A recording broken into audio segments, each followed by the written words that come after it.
అర్థం అవ్వకపోతే మళ్ళీ అందరం కలిసి దాన్ని చదువుతాం. అందరూ కలిసి చదవండి. ఏమర్థమైందో చదవకండి.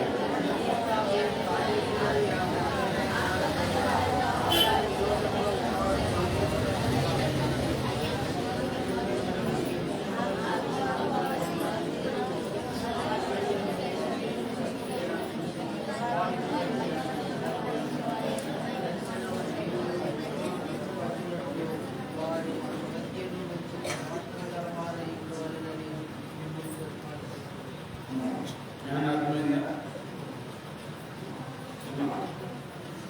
దాంట్లో ఏమన్నా కొన్ని కనుక ఒక పాయింట్ అంటే అర్థమైందా? అర్థమవుతుంది బలించారు.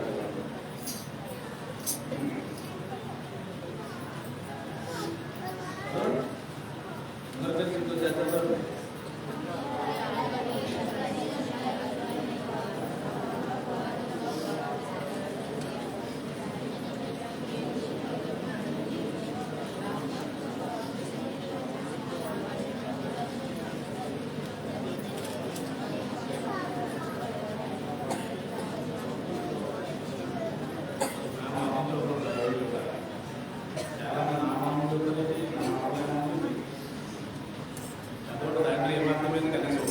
చెప్తారని ఆశ.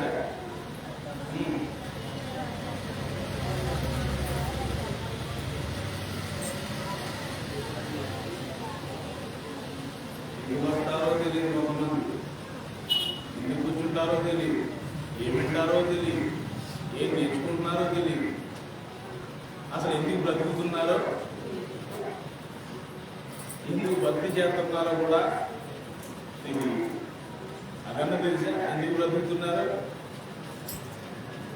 ఎందుకు బ్రతుకుతున్నారంటే కొంతమంది ఏం చెప్తారంటే తినడానికి బ్రతుకుతున్నామని కొందరు, మరికొంతమంది ఏమో బ్రతకడం కోసం తింటున్నామని కొందరు. ఈ రెండు మాటలు చాలా వ్యత్యాసం. అసలు ఎందుకు భక్తి చేస్తున్నామో అర్థం ఉంది. అసలు దేవుని సన్నిధికి దేనికోసం వస్తున్నాం మనం, అదన్నా గమనించాలి. పేతురు రాసిన మొదటి పత్రిక ఈ 2వ అధ్యాయం 11వ వచనంలో రాస్తూ, ప్రియులారా మీరు ఏమై ఉన్నారన్నాడు ఆయన. పరదేశులు అంటే ఏంటి? పరదేశులు అంటే ఎవరు? ఇది మనకు శాశ్వతమా? ఇప్పుడు అమెరికా నుంచి ఎవరో ఇక్కడికి వచ్చారు, ఆయన ఎవరు? పరదేశి. ఇంగ్లాండ్ నుంచి, రష్యా నుంచి ఇండియా వచ్చాడు ఆయన, మీ ఓటాడు వచ్చాడు. ఆయన ఎవరు? మన దేశానికి సంబంధించిన వారు కాదు కాబట్టి ఆయన ఇక్కడ కేవలం 3 నెలలు మాత్రమే ఉండగలుగుతాడు టూరిస్ట్గా వస్తే. ఆ వీసా అయిపోతే మరలా ఇక్కడి నుంచి ఆయన ఏం చేయాలి? వెళ్ళిపోవాలి. లేదా ఇక్కడ 2-3 సంవత్సరాలు ఉండాలి, పని చేయాలంటే అక్కమా పడాలి, ఇండియన్ పౌరసత్వం పడాలి, ఇండియన్ ఎంబసీకి వెళ్ళాలి, అక్కమా పడాలి. కాబట్టి ఆలోచించండి, ఈ రోజున ఈ భూమి మీద ఉన్న వారందరూ కూడా ఏమై ఉన్నామంటున్నాడు అంటే, ప్రియులారా మీరు ఏమై ఉన్నారమ్మా? అందుకని మనం పాడతాం, పరదేశులమో ప్రియులారా మన ప్రమిది కాదిప్పుడు నిజముగా ప్రమిది ఎట్లు వాచితి మీలో కనులకు అట్లు వెళ్ళవలయం ఇంటికి అట్లు. మనం ఈ లోకంలోనికి ఏమీ తేలేదు, ఏమీ తీసుకొని పోలేము, కాగా అన్న వస్త్రములు కలిగి వాటితో తృప్తి. ఒక్క లైన్ ఉంది దాంట్లో, ప్రియులారా మనము పరదేశులు, మీరు పరదేశులను. పరదేశులు అంటే మనం ఇక్కడ శాశ్వతంగా ఉండిపోయే వారం కాదు. మన పౌరస్థితి కూడా ఎక్కడుంది చెప్పండి? మన పౌరస్థితి పరలోకమందు ఉంది.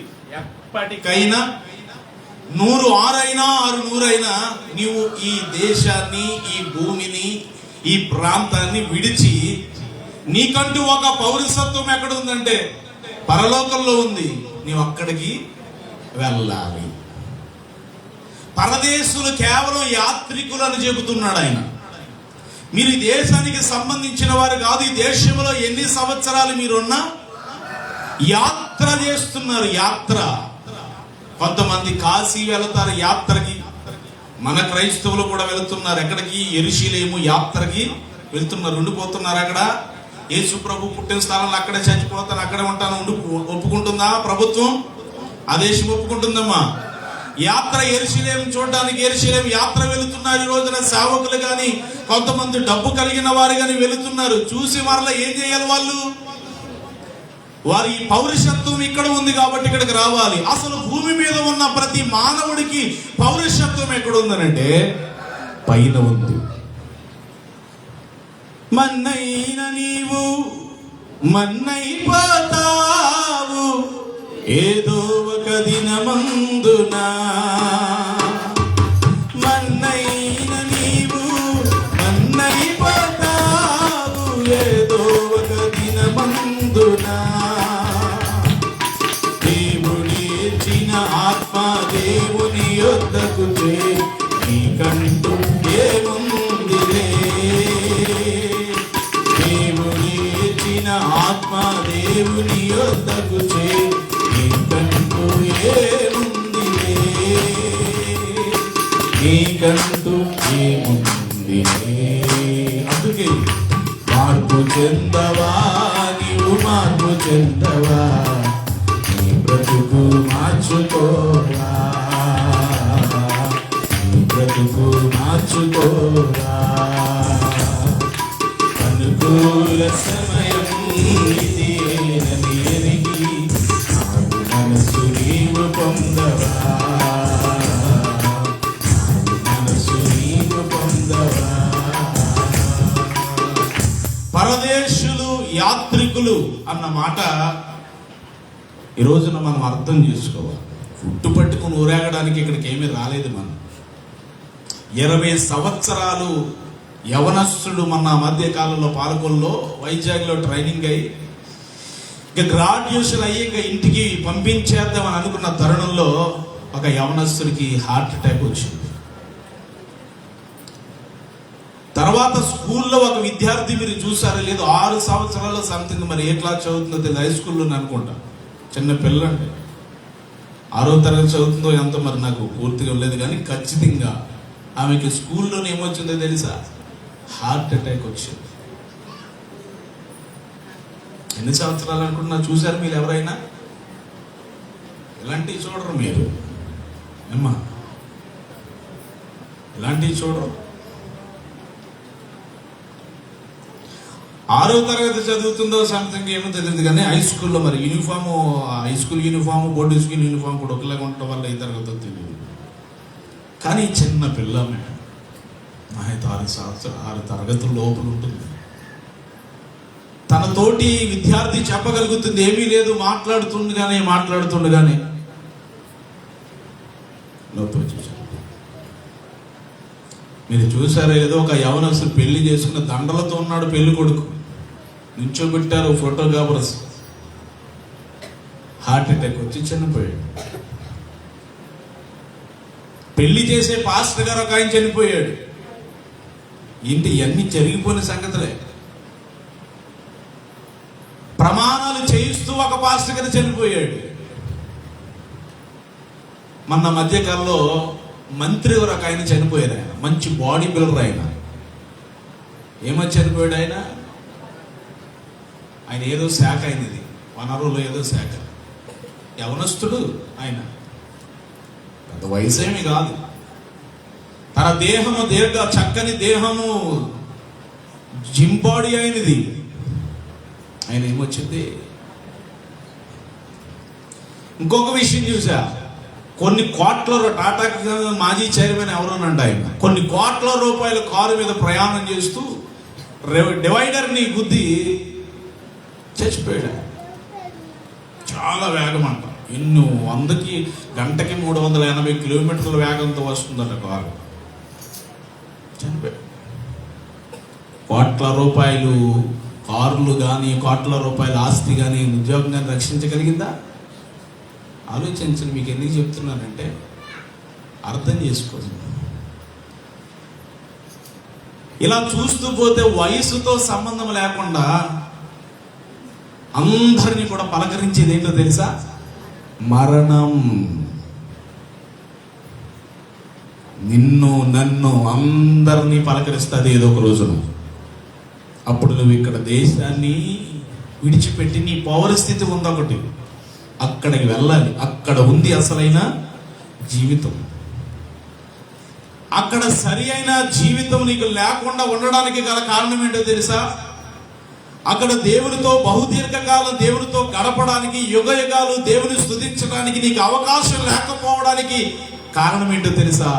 ఇక్కడ నువ్వు సరి అయిన భక్తి చెయ్యకపోవడం, ఇక్కడ సరి అయిన రీతిలో బ్రతకకపోవడం, ఇక్కడ సరైన రీతిలో దేవునికి భయపడకపోవడం.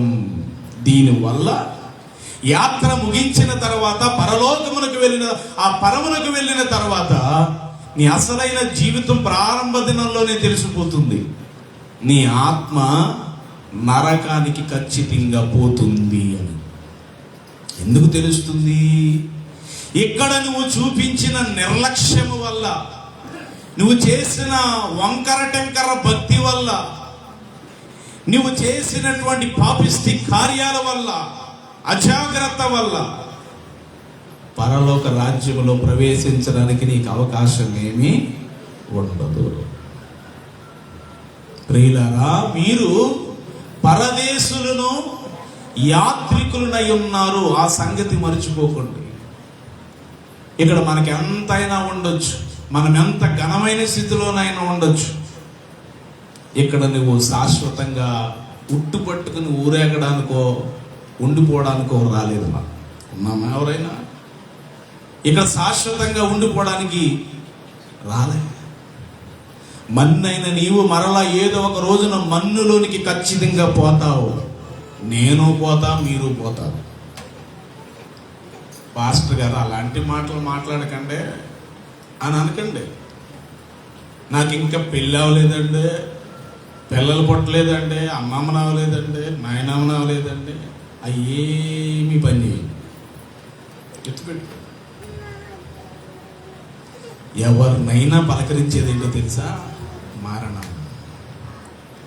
మీ ఆయుష్కాలము చాలా విలువైనది, గుర్తుపెట్టుకోండి. మనం ఈ లోకంలో పరదేశులమని ప్రతిరోజు జ్ఞాపకం చేసుకోండి. ఎక్కడ ముగించబడతాదో నీ యాత్ర ఎవ్వడికి తెలియదు. ఎక్కడికైనా వెళ్ళిపోతున్నాను, వచ్చేస్తానని అనుకుంటున్నాం మనం.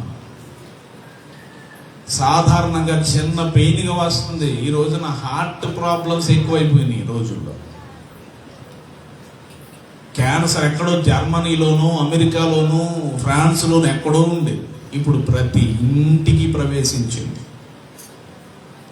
హెచ్ఐవి ఎక్కడో విదేశాల్లో ఉండే వ్యాధి అని అనుకున్నారు. పాపం విస్తరించగా అక్రమాలు విస్తరించగా ప్రతి ఊరిలోనూ, ప్రతి వీధిలోనూ ఈ హెచ్ఐవి వ్యాధి కలిగిన వారు ఉన్నారు. ఎందుకని మనుష్యులు మారలేని స్వభావాన్ని బట్టి, మనుషులు వ్యభిచారాన్ని విడిచిపెట్టలేని దాన్ని బట్టి పాపం ఏమైపోయిందంటే విస్తరించి ఎక్కడో ఇతర దేశాల్లో ఉండవలసిన వ్యాధులన్నీ మాట వెనక. క్యాన్సర్ ఎందుకు వస్తుంది? హెచ్ఐవి ఎందుకు వస్తుంది? నువ్వు నీతిగా, నిజాయితీగా, పరిశుద్ధంగా ఉంటే వచ్చేది కాదే. మాట వినలేని వాళ్ళందరికీ కూడా సంభవిస్తాయి. ఏదో రీతిగా ఈ లోక యాత్ర ముగించడం అనేది తథ్యం. ఖచ్చితంగా చిన్న బిడ్డలు చచ్చిపోతున్నారు, అయినా మనకు బుద్ధి రావట్లేదు, జ్ఞానం రావట్లేదు. నువ్వు చూడాల్సింది సీరియల్స్ కాదు, సినిమాలు కాదు, లోకంలో ఏం జరుగుతుందో కనీసం చూడు. ఆ బెంగళూరు రాష్ట్రాన్ని చూసారా మీరు? వరదల చేత కొట్టుకుపోతున్నటువంటి వాహనాలు, మునిగిపోయినటువంటి గొప్ప గొప్ప కోట్లాది రూపాయలు విలువ చేసే ప్యాలెస్లన్నీ మునిగిపోయినాయి. నా ఒక సహోదరుడు ఆ వీడియో పెట్టగా చూసి నేను నిజంగా ఆశ్చర్యపోయాను. కోట్ల రూపాయలు, 13 కోట్ల రూపాయలు విలువ చేసే ప్యాలెస్ ఉంది, 4-5 కోట్ల రూపాయలు విలువ చేసే కార్లు ఉన్నాయి ఆ భవనం దగ్గర. కానీ వాళ్ళందరూ ఏమెక్కి వెళ్తున్నారు తెలుసా? ప్యాలెస్లో నుంచి 4 లక్షల రూపాయలు విలువ చేసే ట్రాక్టర్ మీద పెట్టులు పెట్టుకుని ప్రాణాలు గుప్పెట్లు పెట్టుకున్న నీటిలో నుంచి ట్రాక్టర్ తీసుకెళ్తుంది. ఏది దిక్కైంది? కోట్ల రూపాయలు విలువ చేసే కార్లు దిక్కయ్యాయా? కోట్ల రూపాయలు విలువ చేసే ప్యాలెస్ ఏమన్నా నీరు రాకుండా ఆపగలిగిందా? లేదు. 4 లక్షల రూపాయలు విలువ చేసే ఒక ట్రాక్టరు, ఆ ట్రాక్టర్లో వారు కూర్చున్నారు. వారు కోటీశ్వరులు. ప్యాలెస్ని విడిచిపెట్టి అలా ట్రాక్టర్ మీద వెళుతుంటే వారు ప్యాలెస్ ఎంక, వారు కార్లు ఎంక అలాగే చూస్తున్నారా? ఏది మానవుణ్ణి రక్షించే వాడను నేనే అని దేవుడు కరాఖండిగా చెబితే, ఆ రక్షించే దేవుణ్ణి మనము గాలికి వదిలేసి నిర్లక్ష్యము చేసి మన ఇష్టాన్ని మనం నెరవేర్చుకుంటున్నాం. పిల్లలు ఆలోచించాలి. ఒక్క లైన్లో ఎంత సందేశం ఉంటే ఇంకా ఉంది. చాలా 11వ చరణం ఒక్క లైన్లో ఏముంది? పరదేశులను యాత్రికులై ఉన్న. దీన్ని సాగదీస్తే ఇంకా చాలా పొడుగుంటుంది. ఒక్క లైన్ కూడా కాదు, ఒక్క పదం అది. మీరు పరదేశులను యాత్రికులనై ఉన్నారు. మీలో చాలా మంది కువైట్ వెళ్ళిపోయారు. అక్కడ ఉండిపోవచ్చుగా, ఎందుకు వచ్చారు ఇక్కడికి? కువైట్ వెళ్ళారుగా. వెనిల్లు వాళ్ళు ఎందుకు వచ్చారు ఇక్కడికి? ఎప్పటికైనా మీ దేశానికి మీరు రావాలి కదా. అయిపోయింది అక్కడ, మీ టైం అయిపోయింది, అక్కం అయిపోయింది, వచ్చేసారు. వయసు అయిపోయింది, వచ్చేసారు. వయసు పెరిగిపోయింది. ఇప్పుడు వాళ్ళే అంటున్నారు, బాబాయ్ నువ్వు వద్దు మాకు అంటున్నారు. ఎందుకని? నీకు వయసు అయిపోయింది, నువ్వు మా ఇంటికి వచ్చినా మేము నీకు చెయ్యాలి తప్ప నువ్వు మాకు చేసేదేమీ లేదమ్మా. ఇన్ని సంవత్సరాలు చేసావు, చాలు, మీ దేశంలోనే ఉండు అంటున్నారు. ఇప్పుడు నీ దేశంలోనే ఉంటావు, మరలా ఈ దేశం కూడా నీకేం శాశ్వతం కాదు. ఇది ఇక్కడ కూడా యాత్ర. నీకు యాత్ర ముగించబడతాది ఏదో ఒక రోజున. యాత్ర ముగించిన వేళ, యాత్రను ముగించిన వేళ ఆరోహణమై పోవాలని, యాత్రను ముగించిన వేళ ఆరోహణమై పోవాలని, సింహాసనం క్రీస్తేసుతో, సింహాసనం పైకెగసి కూర్చోవాలని, పైకెగసి కూర్చోవాలని, ఇది నా కోరిక నవ జీవన. ఇలా కళ్ళు మూసేస్తే, ఇలా యాత్ర ముగించిన వెంటనే దేవుని సింహాసనాన్ని ఎక్కేసి పైకి ఎగసి కూర్చోవాలని ఆశ అంట ప్రతి మానవుడికి. అందరికి ఉంటుంది ఆశ. అందరూ అందుకోగలుగుతారా? నీ ఇష్టానుసారముగా ఇక్కడ భక్తి చేస్తే దేవుని సింహాసనం మీదకి వెళ్ళి ఆయన సింహాసనముతో పాటు కూర్చుండగలగడానికి అవకాశం ఉంటుందా? నీ ఇష్టం వచ్చినట్లుగా ఇక్కడ జీవిస్తే ఆయన ఇష్టాన్ని నెరవేర్చకుండా మన ఇష్టాన్ని నెరవేర్చుకుని మనకు నచ్చినట్టు మనకు మెచ్చినట్టు భక్తి చేసుకుంటూ పోతే ఆయన సింహాసనం దగ్గరికి వెళతాం అనుకుంటున్నారా? తీర్పు పునరుద్ధానానికి వెళతాం. ఆశ ఉందంట, ఏసులాగా ఉండాలని ఆశ ఉందండి పాస్టర్ గారు. ఏసులా ఉండాలని, ఏసులా నడవాలని, ఏసులా నిలవాలని, ఏసులా బ్రతకాలని ఉందా మీకు ఆశ? ఉంటుంది. ప్రతి మానవుడికి ఉంటుంది. కానీ ప్రతి మనిషికి యేసు ప్రభువుకున్నంత సహనం నాకు ఉండాలి. ఆయన యేసు ప్రభువు లాంటి మనసు నాకు ఉండాలి. యేసునందే నేను ఆనందించాలి, యేసులాగే బ్రతకాలని ఆశ ఉంటుంది. ఆ ఆశను నువ్వు సఫలీకృతం చేసుకోవాలంటే ఇక్కడ దేవునికి సరి అయిన మెచ్చే, దేవుడు నచ్చే భక్తి నీవు చేయాలి. అంతే. అందరికి ఉంటుంది పరలోకం పోవాలని, ఆయన సింహాసనం మీద కూర్చోవాలి, ఆయన సింహాసనం ఆయనతో పాటు యువకాలు దేవునితో గడపాలని అందరికీ ఆశ ఉంటుంది. అందరూ పోతారేంటి? పోతారు. ఎవరు పోతారో తెలుసా? ఆయనకి ఇష్టలుగా బ్రతికిన వారు, ఆయన వాక్యమును అనుసరించిన వారు, ఆయనకు నచ్చిన వాళ్ళు.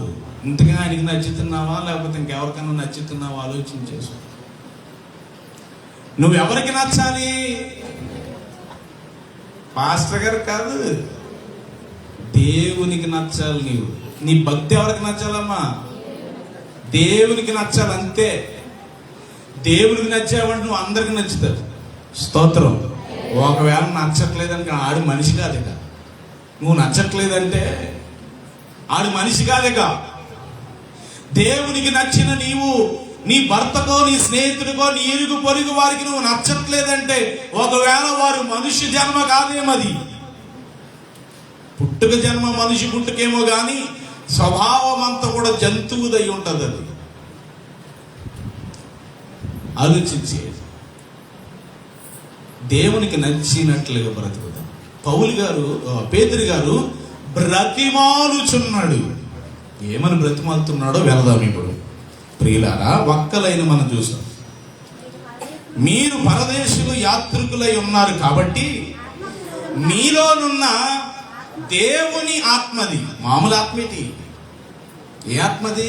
నరుని ఆత్మ యెహోవా పెట్టిన దీపము అన్న. దేవుని ఆత్మకు విరోధముగా పోరాడుతున్నటువంటి శరీరాశలు మీరు ఏం చేయాలి? అనుసరించమన్నాడా విసర్జించమన్నాడా?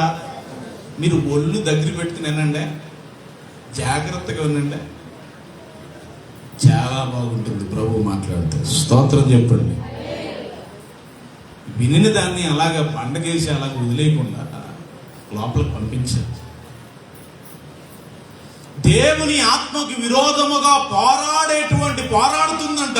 దేవుని ఆత్మకు విరోధముగా నిలబడుతూ, దేవుని పనికి విరోధముగా నిలబడుతూ, దేవునిని సేవించకుండా సరి అయిన రీతిగా సేవించకుండా సరి అయిన రీతిగా ఆరాధించకుండా విరోధముగా నిలబడుతూ విరోధముగా పోరాడుతున్నాయి శరీరాశలు మానవుల్లో. దేవుని ఆత్మకు విరోధముగా పోరాడేటువంటి శరీరాశలను, ఏంటి శరీరాశలు? 5:19 గలతీ పత్రిక. ఇవి పోరాడుతున్నాయి దేవునికి వ్యతిరేకంగా, దేవుని ఆత్మకు వ్యతిరేకంగా పోరాడుతున్నాయి. ఎక్కడుంటాయి అంటారు ఇవన్నీ? మానవుని హృదయంలో ఉన్నాయి. ఏంటవో చూద్దామా? 5:19 శరీర కార్యములు. ఇవే, వీటిని విసర్జించాలంట. మనం గుర్తుపెట్టుకోండి అమ్మా. వింటున్నారా? నిద్రపోతున్న వాళ్ళందరూ స్తోత్రం చెప్పండి బిగ్గరగా. హల్లెలూయా. వింటే ఏమన్నారో అడిగిన లాస్ట్లో చెప్పాలి. మళ్ళీ ప్రార్థన కూడా చేయాలి. మధ్యలో బ్రేక్ ఇస్తున్నాను కాబట్టి వదిలేసారు పాటర్ గారు వాక్య ఫలింపు కోసం అనుకుంటున్నారేమో మీరు. టైం ఎక్కువైనప్పుడు వదిలేస్తున్నా. కానీ ఇప్పుడు ఎవరిని ప్రార్థన చేయమంటానో ఇవాళ పడుద్ది దుప్పుడు ఖచ్చితంగా ఎవరి మీద పడుద్దు తెలియదు. అందుకని దగ్గర పెట్టుకుని ఏంటది ఏనండి, ఆత్మ సంఘములతో మాట్లాడుతున్నప్పుడు చెవి కలిగిన వాడు వినుగాక. అంతరంగ చెవి కలిగిన. ఇంతకీ ఏంటి ఆత్మకు విరోధముగా పోరాడే శరీరాశలు ఏంటవి చూద్దాం. శరీర కార్యములు అవి ఏంటంటే ఎవరన్నారు? మొదటిది జారత్వం. వివాహము కాకుండా నీవు చేస్తున్న పాపిష్టి కార్యం. ఒక వివాహితను, వివాహం ఆడని ఒక వ్యక్తి పాపము చేస్తే దాన్ని ఏమన్నారంటే జారత్వం అని అన్నారు. ఈ రోజున ఎంతమంది యవనస్తులు దేవుని ఆత్మకు విరోధముగా పోరాడే ఈ శరీరాశను అనుసరిస్తున్నారా విసర్జిస్తున్నారా? అనుసరిస్తున్నారు. విసర్జించే యోసేపు వంటి వారు ఎక్కడ కనబడుతున్నారు? అవకాశం వచ్చిన పారిపోయిన యోసేపును మనం ఆ కాలంలో చూస్తున్నాం. ఇప్పుడు అవకాశాల కోసం పరుగులు తీస్తున్న, పడబడుతున్న యవనస్తుల్ని చూస్తున్నాం. చూసారే లేదో, వాడికి 20 సంవత్సరాలు, ఆవిడ గారికి 35 సంవత్సరాలు వెళ్ళిపోయిందంట. ఆవిడకి పెళ్ళాలా? అయ్యగారికి ఏమో 20 సంవత్సరాలు, ఆవిడికి ఏమో 35 సంవత్సరాలు, ఇద్దరు పిల్లలు. ఇదేంటిది? జారత్వం.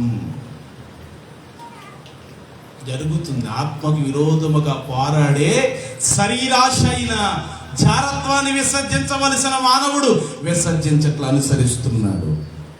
ఎవరు అన్నారు? రెండవది, మనుషులందరూ పవిత్రులుగా ఉన్నారా? ఈ రోజున అపవిత్రులుగా ఉన్నారా? అపవిత్రులుగానే జీవిస్తున్నారు. తర్వాత వెళ్ళిపోతాం. కాముకత్వం, ప్రతి స్త్రీని గాని పురుషుని గాని మోహపు చూపుతో చూసే ప్రతి ఒక్కడు అప్పుడే ఆమెతో ఏం చేసినట్టు?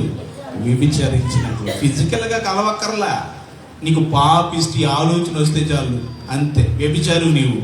నేను ఎక్కడ వెళ్ళానండి, అవసరమైన టెస్టులు చేసుకోండి. టెస్టులు చేయక్కర్లేదు. వాక్యం ఏం చెప్తుందో తెలుసా? ఆ తాటు నీకు వచ్చిన వెంటనే నీవు ఆమెతో ఏం చేసావు? అది పాపం చేసావు. చూసారా? దీన్ని ఒక్కొక్కటి వివరించుకుంటే మనకి ఇక్కడ ఉండవి అమ్మా. ఇవి ఉండవు, ఇవి కూడా ఉండవు. దేవుడు వివరించుకుంటూ పోతే ఇవేంటో తెలుసా? ఆత్మకి విరోధముగా పోరాడుతున్న శరీర ఆశలు. వీటిని విసర్జించాలని పేతురు గారు బ్రతిమాలుకుంటున్నాడు. కాముకత్వము, వెళ్ళిపోతున్నాం త్వరగా. కలహం, కాముకత్వం తర్వాత విగ్రహారాధన. విగ్రహారాధన అనేది కూడా శరీరాశలలో ఒకటి. విగ్రహారాధన అంటే ఇదిగో కేవలం ఒక బొమ్మను పూజించడం అదొకటే విగ్రహారాధన కాదు. నీ లోపల ఉన్న దేవుని కంటే ఎక్కువగా నీవు దేనిని ప్రేమిస్తున్నా, డబ్బునే ప్రేమిస్తున్నా, అదొక విగ్రహం. నీకు చెబుతా ఉంటాను, 2000 రూపాయల నోట్ ఒక చోట, బైబిల్ ఒక చోట. మనుషుని యొక్క ప్రేరణ దేని మీదకి వెళ్ళుద్ది? మనం అక్కడ టాలీ చేస్తారని లెక్కలేస్తారు. బైబిల్ మహా అయితే 300, అదేమో ఇంకా 1700 మిగులుతుంది. అవసరమైతే 4 బైబిల్. ఇంకా మొఖం ఉన్న బైబిల్ నోటు తీసుకోలేదు, కానీ 2000 రూపాయల నోటు తీసుకుని 4 బైబిళ్ళు. అసలు ఆ బైబిల్ మీద అంత శ్రద్ధ ఉంటే నువ్వు తీడి మీదే నువ్వు దేని తీస్తావు? అది మనుషుల లెక్కలేస్తున్నారు. అంటే దేనికి విలువ ఉందనుకుంటున్నారు అక్కడ? అసలైన విలువ దేనికి ఉంది అక్కడ చెప్పండి? ఏది విలువ కట్టలేంది అక్కడ? మాట్లాడరేంటి? ఒక బైబిల్ ఉంది, 2000 రూపాయల నోటు ఉంది. ఏది విలువైనది? నిజమేనా? తెస్తారా మీరు? మీ మీద ఫ్రాంక్ వీడియో చేయాలి. అప్పుడు మీరు కుర్రలు నెట్టుకుని ఎక్కడో సీక్రెట్గా కెమెరా పెట్టి ఒక 2000 రూపాయల నోటు ఒకటి. ఈ మధ్యకాలం ఎక్కువైపోయింది. ఏంటయ్యి రచ్చరచ్చ అయిపోయింది మన మధ్యకాలం ఫ్రాంక్ వీడియో.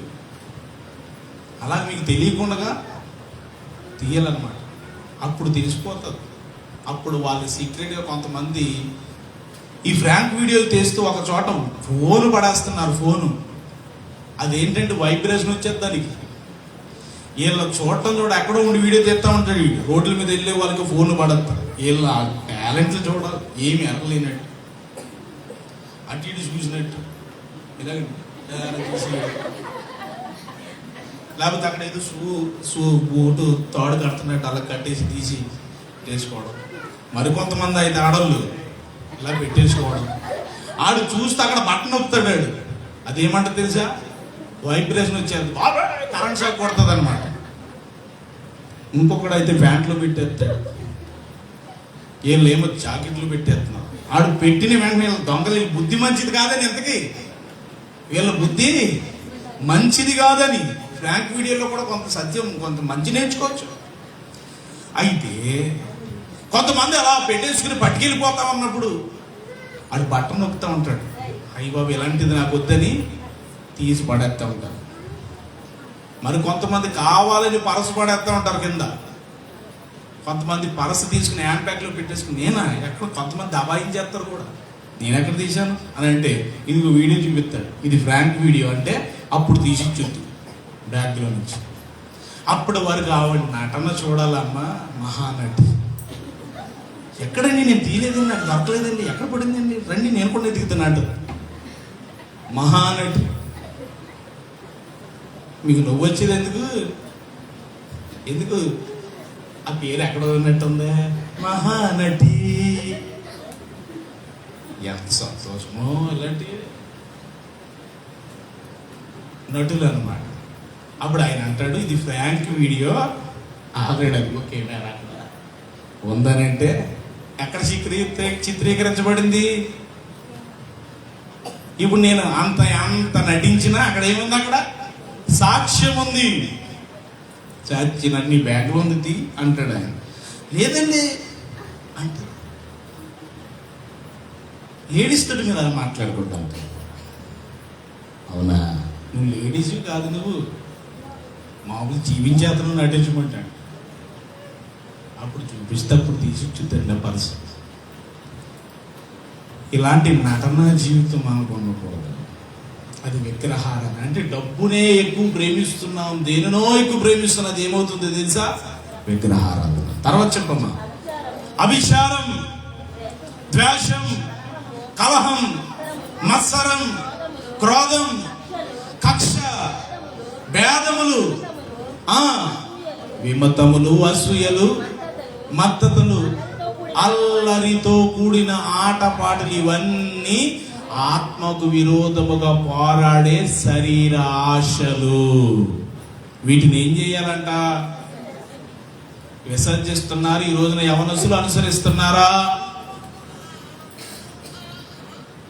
ద్వేషం అనేది, అసూయ అనేది, మత్సరం అనేది, కలహం అనేది దేనికి విరోధంగా పోరాడుతుంది చెప్పండి? దేవుని ఆత్మకు.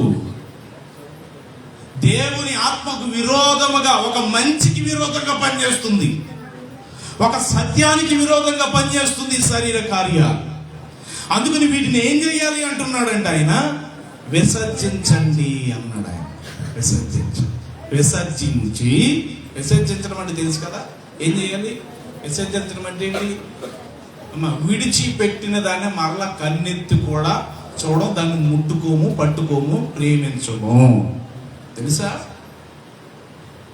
విసర్జించిన దానిని మరలా కన్నెత్తి చూడడానికి కానీ, ప్రేమించడానికి కానీ, పట్టుకోవడానికి కానీ, మరలా ఇంకేది చేయడానికి కానీ మనం దానిని విడిచిపెట్టేస్తాం, ఒప్పుకోము. విసర్జిస్తున్నాం మనం, కొన్ని విసర్జిస్తున్నాం. దాన్ని ఎవరైనా ప్రేమిస్తారా? కొన్ని విసర్జిస్తున్నాం, ప్రేమించరా? అలా ఉండాలండి.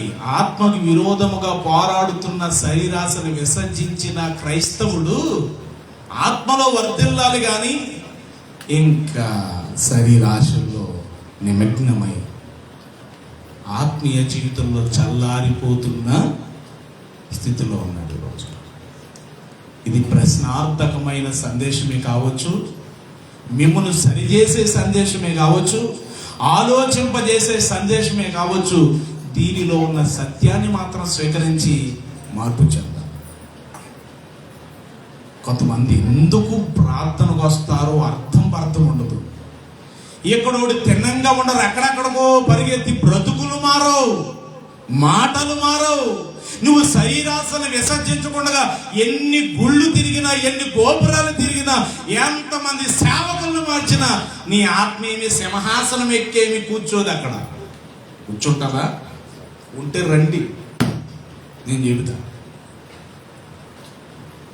శరీరాశను విసర్జించకుండా, శరీరాశ ఆత్మకు విరోధముగా పోరాడుతున్న శరీరాశను విసర్జించకుండా నువ్వు ఎన్ని మందిరాలు తిరిగితే ఏం ఉపకారం? నీ బుద్ధి ఒకటి మారలేదు, నీ స్వభావం ఒకటి మారలేదు, నీ నడక మారలా, నీ పడక మారలా, నీ తలంపులు మారలా. ఏంటి కావాలి నీకు అని అంటే, నీ పాపాన్ని ఎంకరేజ్ చేసే మంచి ప్యాటర్ గారు కావాలి నీకు, అంతే. నువ్వు ఎలాంటి బ్రతుకుతున్నా నిన్ను ప్రశ్నించని, వాక్యము చేత దవడ వాయించని, నీవిచ్చే కానుకల కోసం ఆరాటపడి, నీకు సోపు వేసే పాస్టర్లు కావాలని పోతావు అక్కడికి. నీవు దేవుడు ఉన్నది ఉన్నట్లుగా మాట్లాడింపజేస్తున్న స్థలంలో ఉండడానికి పెద్ద ఇష్టపడరు. ఆలోచించే, వెళ్ళిపోతా ఉంటారు. ఎక్కడ వచ్చే సందేశాలు ఒకటి అనుసరించి ఏడిస్తే చాలు. ఏం నేర్చేసుకుంటున్నావంటే ఏం మారితే నీ బ్రతుకు.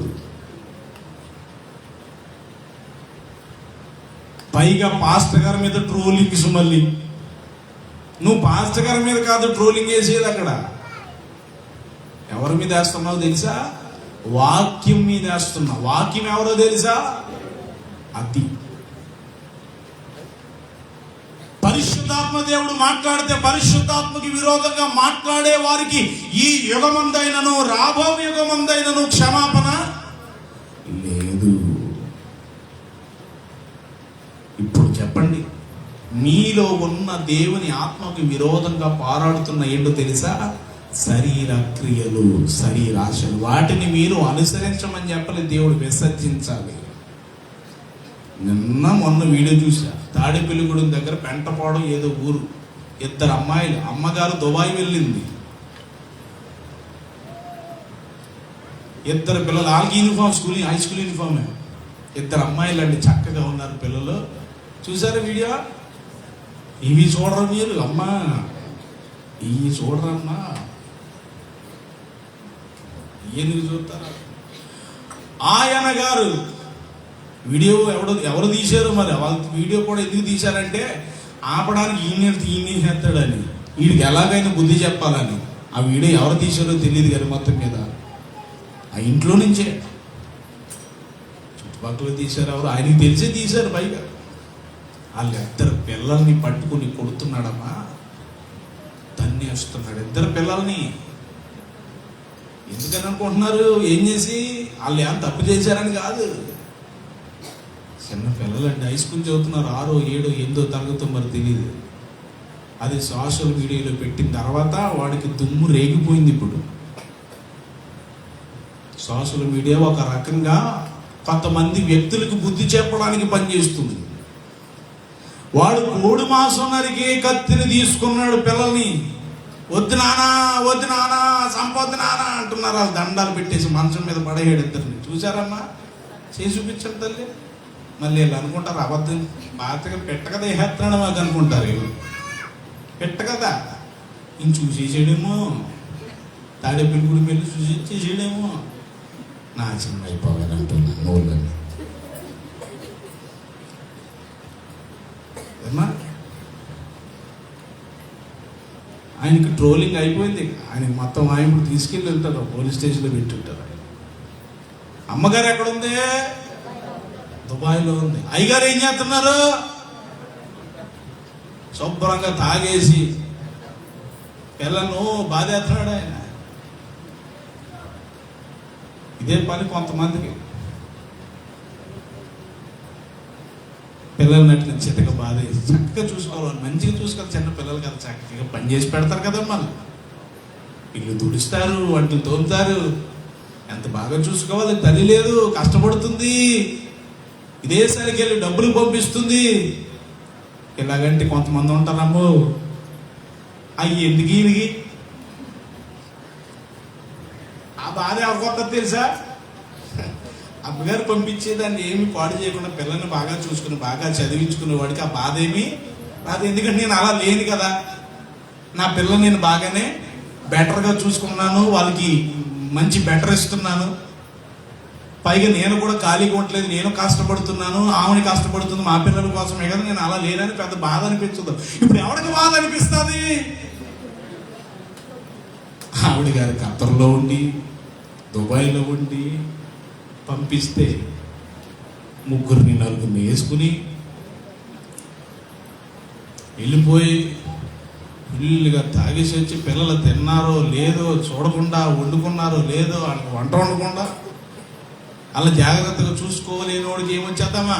ఆడి కలిసి తీసుకొచ్చేస్తాడు మైకింటి. ఇప్పుడు కనుక లోపల ఉన్నప్పుడు ఇంకొకటి ఎవడ నిన్నాడు అనుకోండి, ఆడేం చేస్తాడు తెలుసా? ఎవడాడు రమ్మని అంటాడు. ఎక్కడికి వచ్చేస్తాడు? ఈయన తాగలేనప్పుడు మాట్లాడమన్నాడు. తాగి వచ్చిన తర్వాత కత్తి తీసుకొచ్చేస్తాడు. పాస్టర్ గారు సంఘ పెద్దలు అయితే నాకేంటి, పాస్టర్ గారు అయితే నాకేంటి అంటాడు. ఇందుకే ఎవడైనా లోపల ఇంకొకడు ఉంటాడు. ధైర్యం ఎవరిదే? లోపల ఉంటాడు. ఆ లోపల ఉన్నవాడికి ఎక్కడ లేని ధైర్యం వచ్చేది. ఆడికి గాయమైన చెయ్యి నరికేసిన నొప్పి పట్టదాడికి. ఆ లోపలోడు చచ్చిన తర్వాత అప్పుడు కాలు విరిగిందన్న ఆ నొప్పి ఈడు పని చేస్తాడు. అప్పుడు బాబు నా చెయ్యమ్మా. ఒక ఆయన ఫుల్గా తాగేసి సూపరాక్షలు వచ్చేసి మన ఈదికి వెళ్తాం, మన ఇంటి దగ్గరికి ఈదికి వెళ్తాం. అక్కడ గొయ్యి ఉండేది, ఇప్పటికే ఉందనుకోండి. సిమెంట్ రోడ్డు వేయక ముందు దాంట్లో పడిపోడు ఒక ఆయన. చెప్పాను కూడా చాలా సంవత్సరాల క్రితం. ఆడు పడిపోతే ఏది గీసిందో గీసేసిందో ఆమె మూతి తెగిపోయి పెళ్లి మీద ఏలాడుతుంది. ఎవరో పడిపోయినని పరిగెత్తుకొచ్చాం. మా అమ్మ దగ్గర ఉన్న వాళ్ళు వచ్చారు, చూశారు, లెక్కుంటారు. తీసుకొచ్చేసరికి అడే లేకుండా అంటున్నాడు. ఇదేంటి ఇది అడ్డు వస్తుందని ఇలా లాగేస్తున్నాడు. ఏంటది పెద్దలు కట్ అయిపోయి ఇలా ఏలాడిపోతుంది ఇక్కడి నుంచి ఇలాగా. ఏంటంటేనే ఎలా ఉంది మీకు అది లాగేసుకోవడం కల్లాని చూశాను నేను. లాగేసి ఇది కింద పేదం ఇలా కట్ అయిపోయి ఇక్కడ కొంచెం మొక్క ఉందంటే పొట్టు రే కొంచెం పొట్టు ఉందా వేసేయి. చెట్టు నరికినప్పుడు చూడాలి ఇంకా కొంచెం పొట్టు ఉంది. అలాగే ఇక్కడ కొంచెం పొట్టే ఉంది. ఆడికి ఏమి నొప్పి అనిపించట్లా. ఆడు బండి పైకి తీసి చేతులు కడిగి ఆ తెమ్మ దగ్గర కూర్చోబెడితే అక్కడ కూర్చున్నా కానీ లాగా ఆయనకి ఏమనిపించట్లేదమ్మా. అవి వాడంటే తిడతారేమో ఆయన గారికి.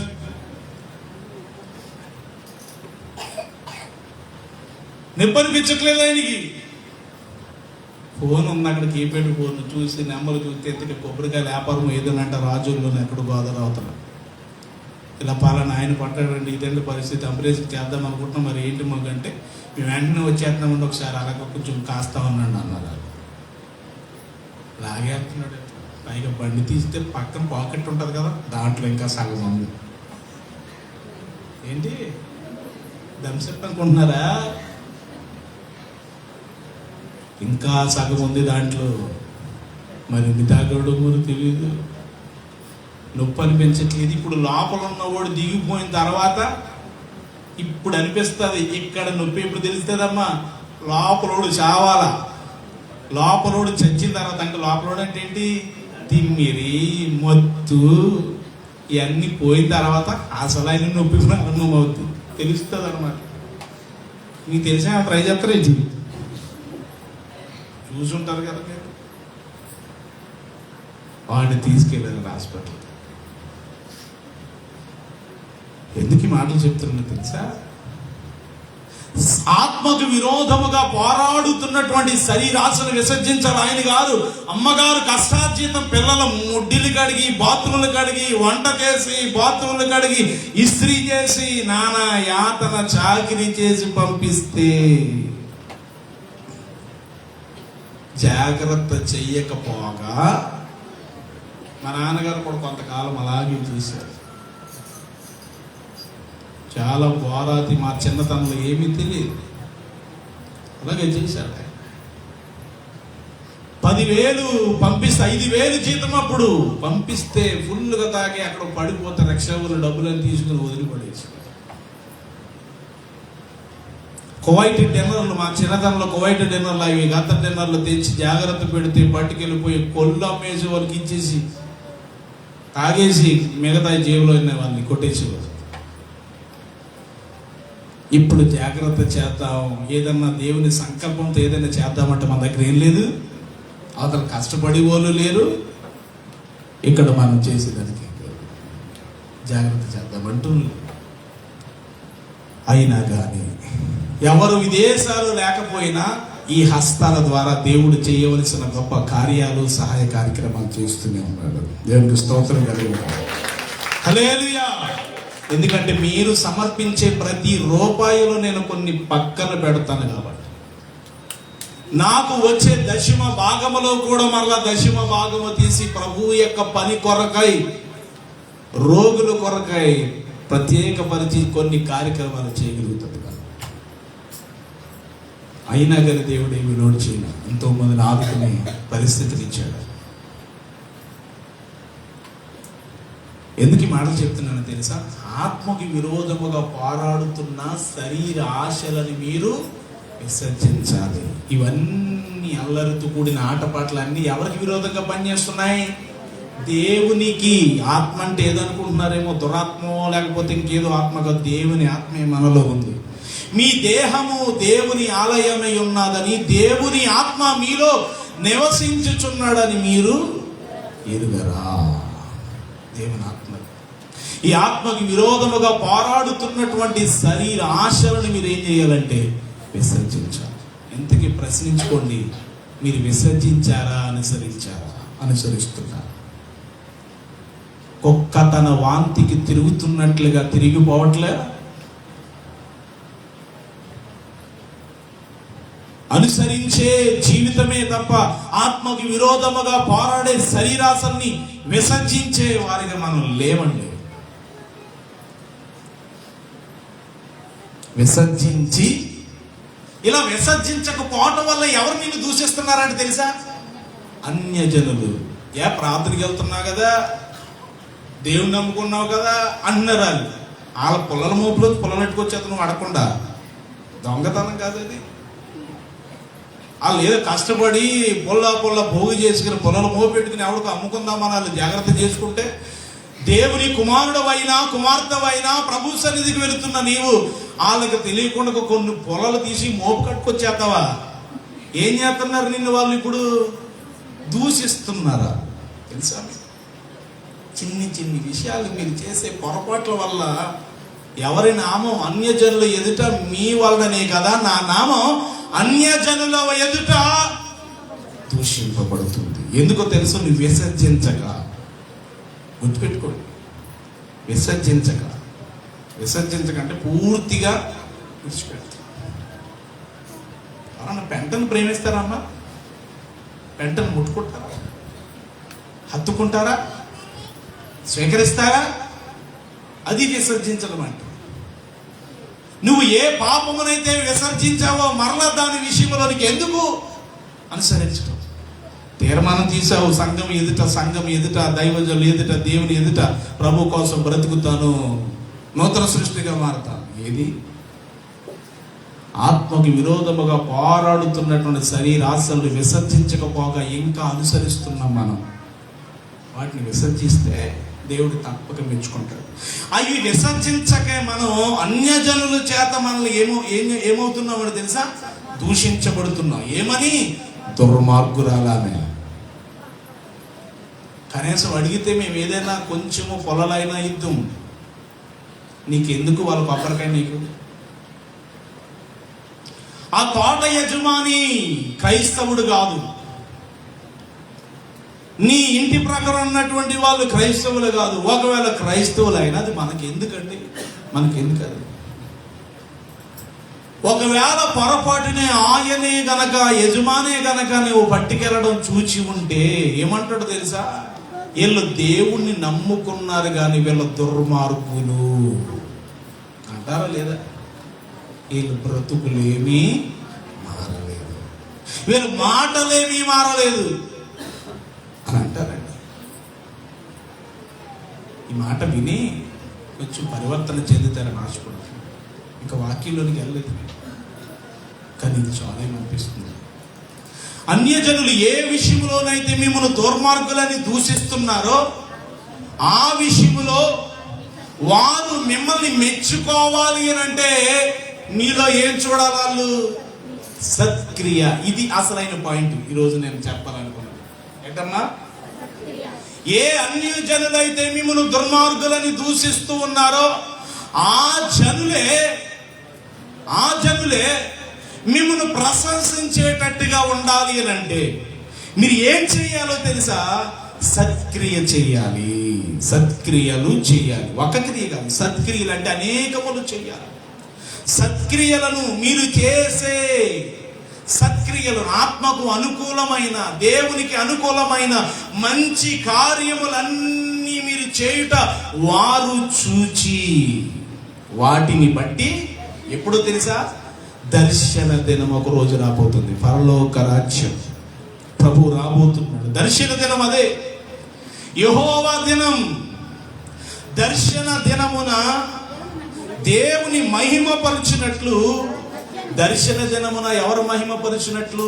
అన్యజనులు నీ సత్క్రియలను చూచి దర్శన దినమున నీ మంచి ప్రవర్తనను, నీ సత్క్రియలను చూసి ఏ అన్యజనులైతే ఒకప్పుడు నిన్ను దూషించారో ఆ అన్యజనుల ఎదుట నీవు మంచి సత్క్రియలు, మంచి కార్యాలు చేయటం నిన్ను చూచి దర్శన దినమున పరలోకమందున దేవుని మహిమ పరుచునట్లు నీవు వారి మధ్య, అన్యజనుల మధ్య మంచి ప్రవర్తన గలవారై ఉండవలని మిమ్మును బ్రతిమాలుకుంటున్నాను. ఎంత అద్భుతం అండి మాట. ఈ మాటలు ఆసక్తిగా వినేవారికి ఎంతో ప్రేమగా, ఇంకా వినసొంపుగా ఉంటాయి. ఇబ్బందికరంగా వింటున్న వారికి ఎప్పుడు ముగిస్తారా అని ఉంటాయి. ఆసక్తిగా వినేవారికి మేము సత్యమును నేర్చుకుంటున్నామని, ఇంకా వినాలి, మేము నేర్చుకోవాలి, పరివర్తన చెందాలి అన్న ఆశ ఉంటుంది. పిల్లరా, నేను ప్రసంగం అయిన తర్వాత ఒక సహోదరి శుక్రవారం వర్తమానం విని నాకు పంపించినటువంటి మాటలు మీకు చెబుతాను. అది గొప్ప కోసం కాదు, కానీ మీకు నా విలువ, లేకపోతే దేవుడు మాట్లాడుతున్న ప్రసంగాల విలువ తెలుస్తుందని వినిపిస్తాను.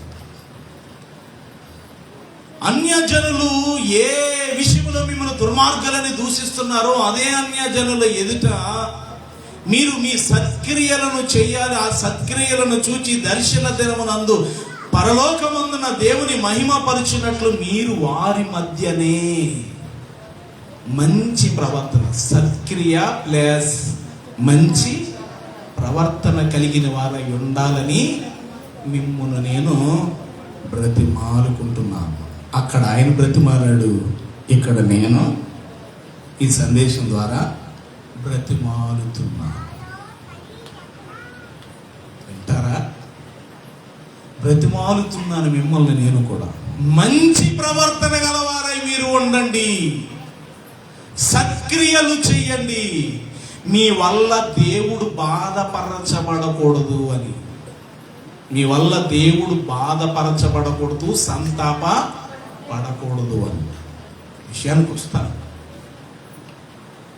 మత్తయి సువార్త 5వ అధ్యాయం, ఈ వాక్యం మూలం గుర్తుపెట్టుకోండి. మత్తయి సువార్త 5వ అధ్యాయము 16వ వచనంలో మీ మనుషులు మీ సత్క్రియలను చూచి పరలోకమందున్న మీ తండ్రిని మహిమ పరుచునట్లు వారి ఎదుట నీ వెలుగును ప్రకాశింపనీయుడి. ఎంత అద్భుతం అండి. ఏం చూడాలి నీలో? సత్క్రియను చూడాలి, సత్క్రియను చూడాలి. చూద్దామా? ఒక్క సత్క్రియ చూపిస్తా. చాలా సత్క్రియలు ఉన్నాయి.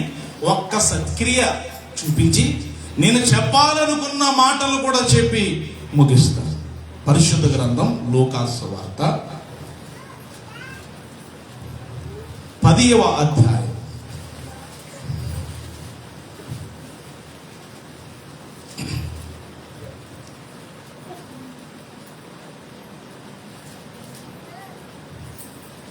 లూకాసు వార్త 10వ అధ్యాయము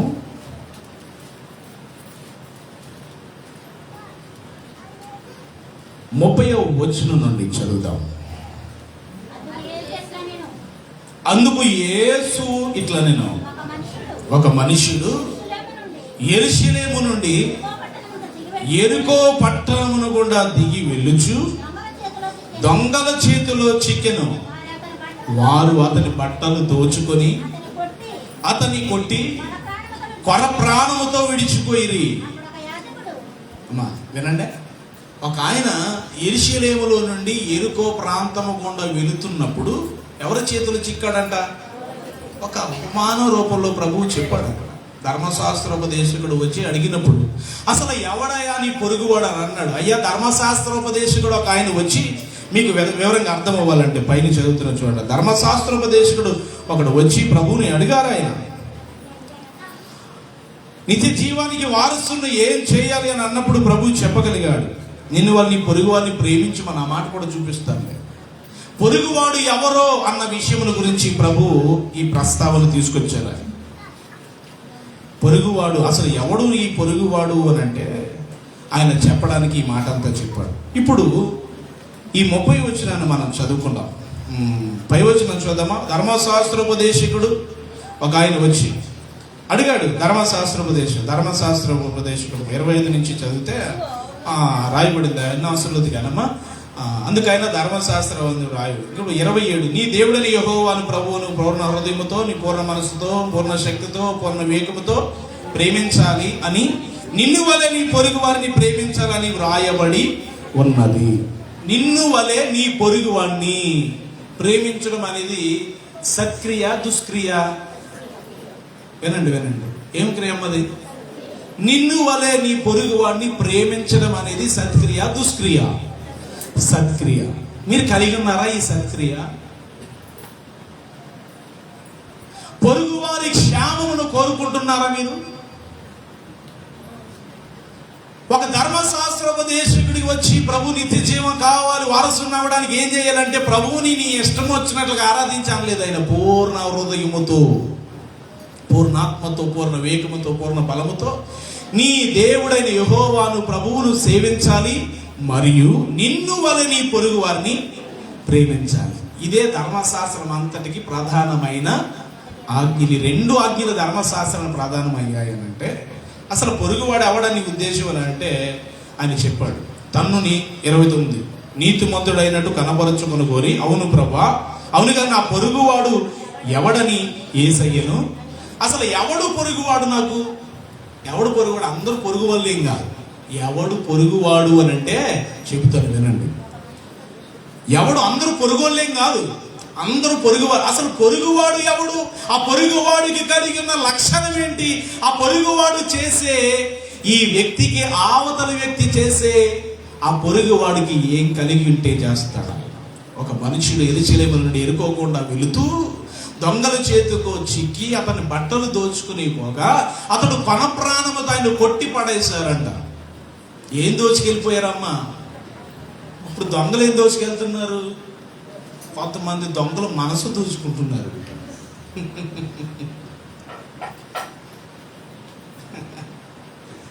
కొంతమంది దొంగలు ఏం చేస్తున్నారమ్మా? మనసు దోచుకుంటున్నారంట. నువ్వు నా దొంగవి, నా మనసు దోసేవి వాడు. మనమేమో దొంగలమే, దశమ భాగం దూరేస్తున్నాం మనం. నీలో కొందరు ఏమ్మా, మరికొంతమంది గ్యాస్ బండ్లు, మరికొంతమంది బంగారం, మరికొంతమంది పొలాలు, మరికొంతమంది ఇంకేదేదో దోచుకుంటుంది. బాగా అనిపిస్తుందా? అందరూ దొంగలమే. దశభాగం మానవుడు దేవుని యొక్క దొంగిలునా? మీరు 10వ వంతు, ఒక 10వ వంతు దేవుని మందిరానికి, 10వ వంతు సేవకునికి, 3.5 పైసలు పేదవాళ్ళకి ఖర్చు పెట్టాలి. అసలు నిజమైన క్రైస్తవుడు లెక్కంటది. దశమ భాగము పాస్టర్ గారే ఎందుకు తినాలంటే అసలు తీయాల్సింది ఎంతో తెలుసా? 23.5 రూపాయలు ఎంతో.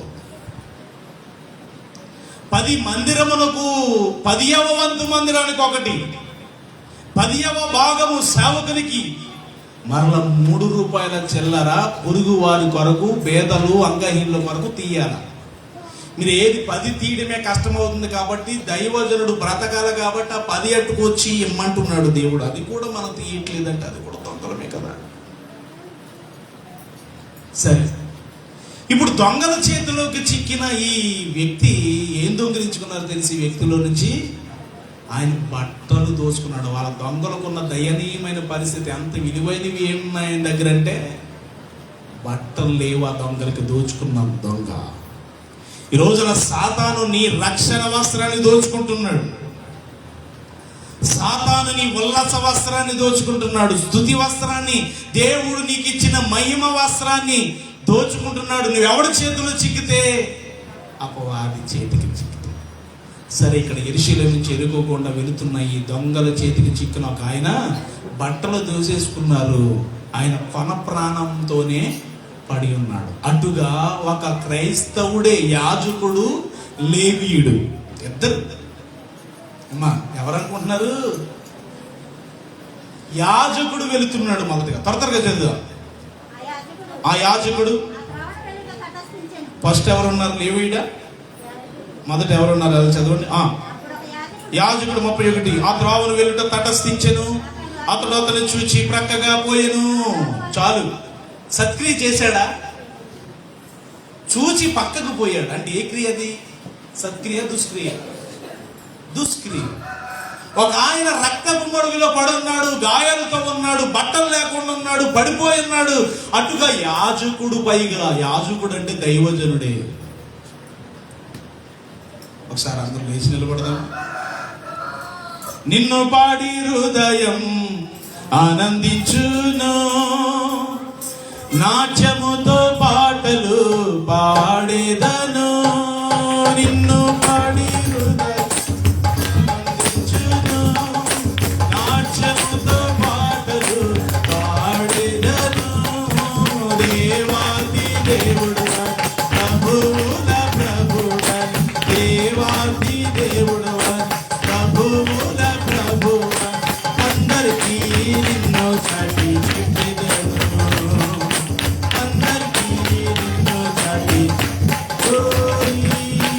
ఆకర్షించే ప్రియుడా,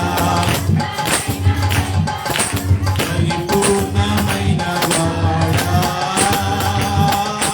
ఆకర్షించే ప్రియుడా.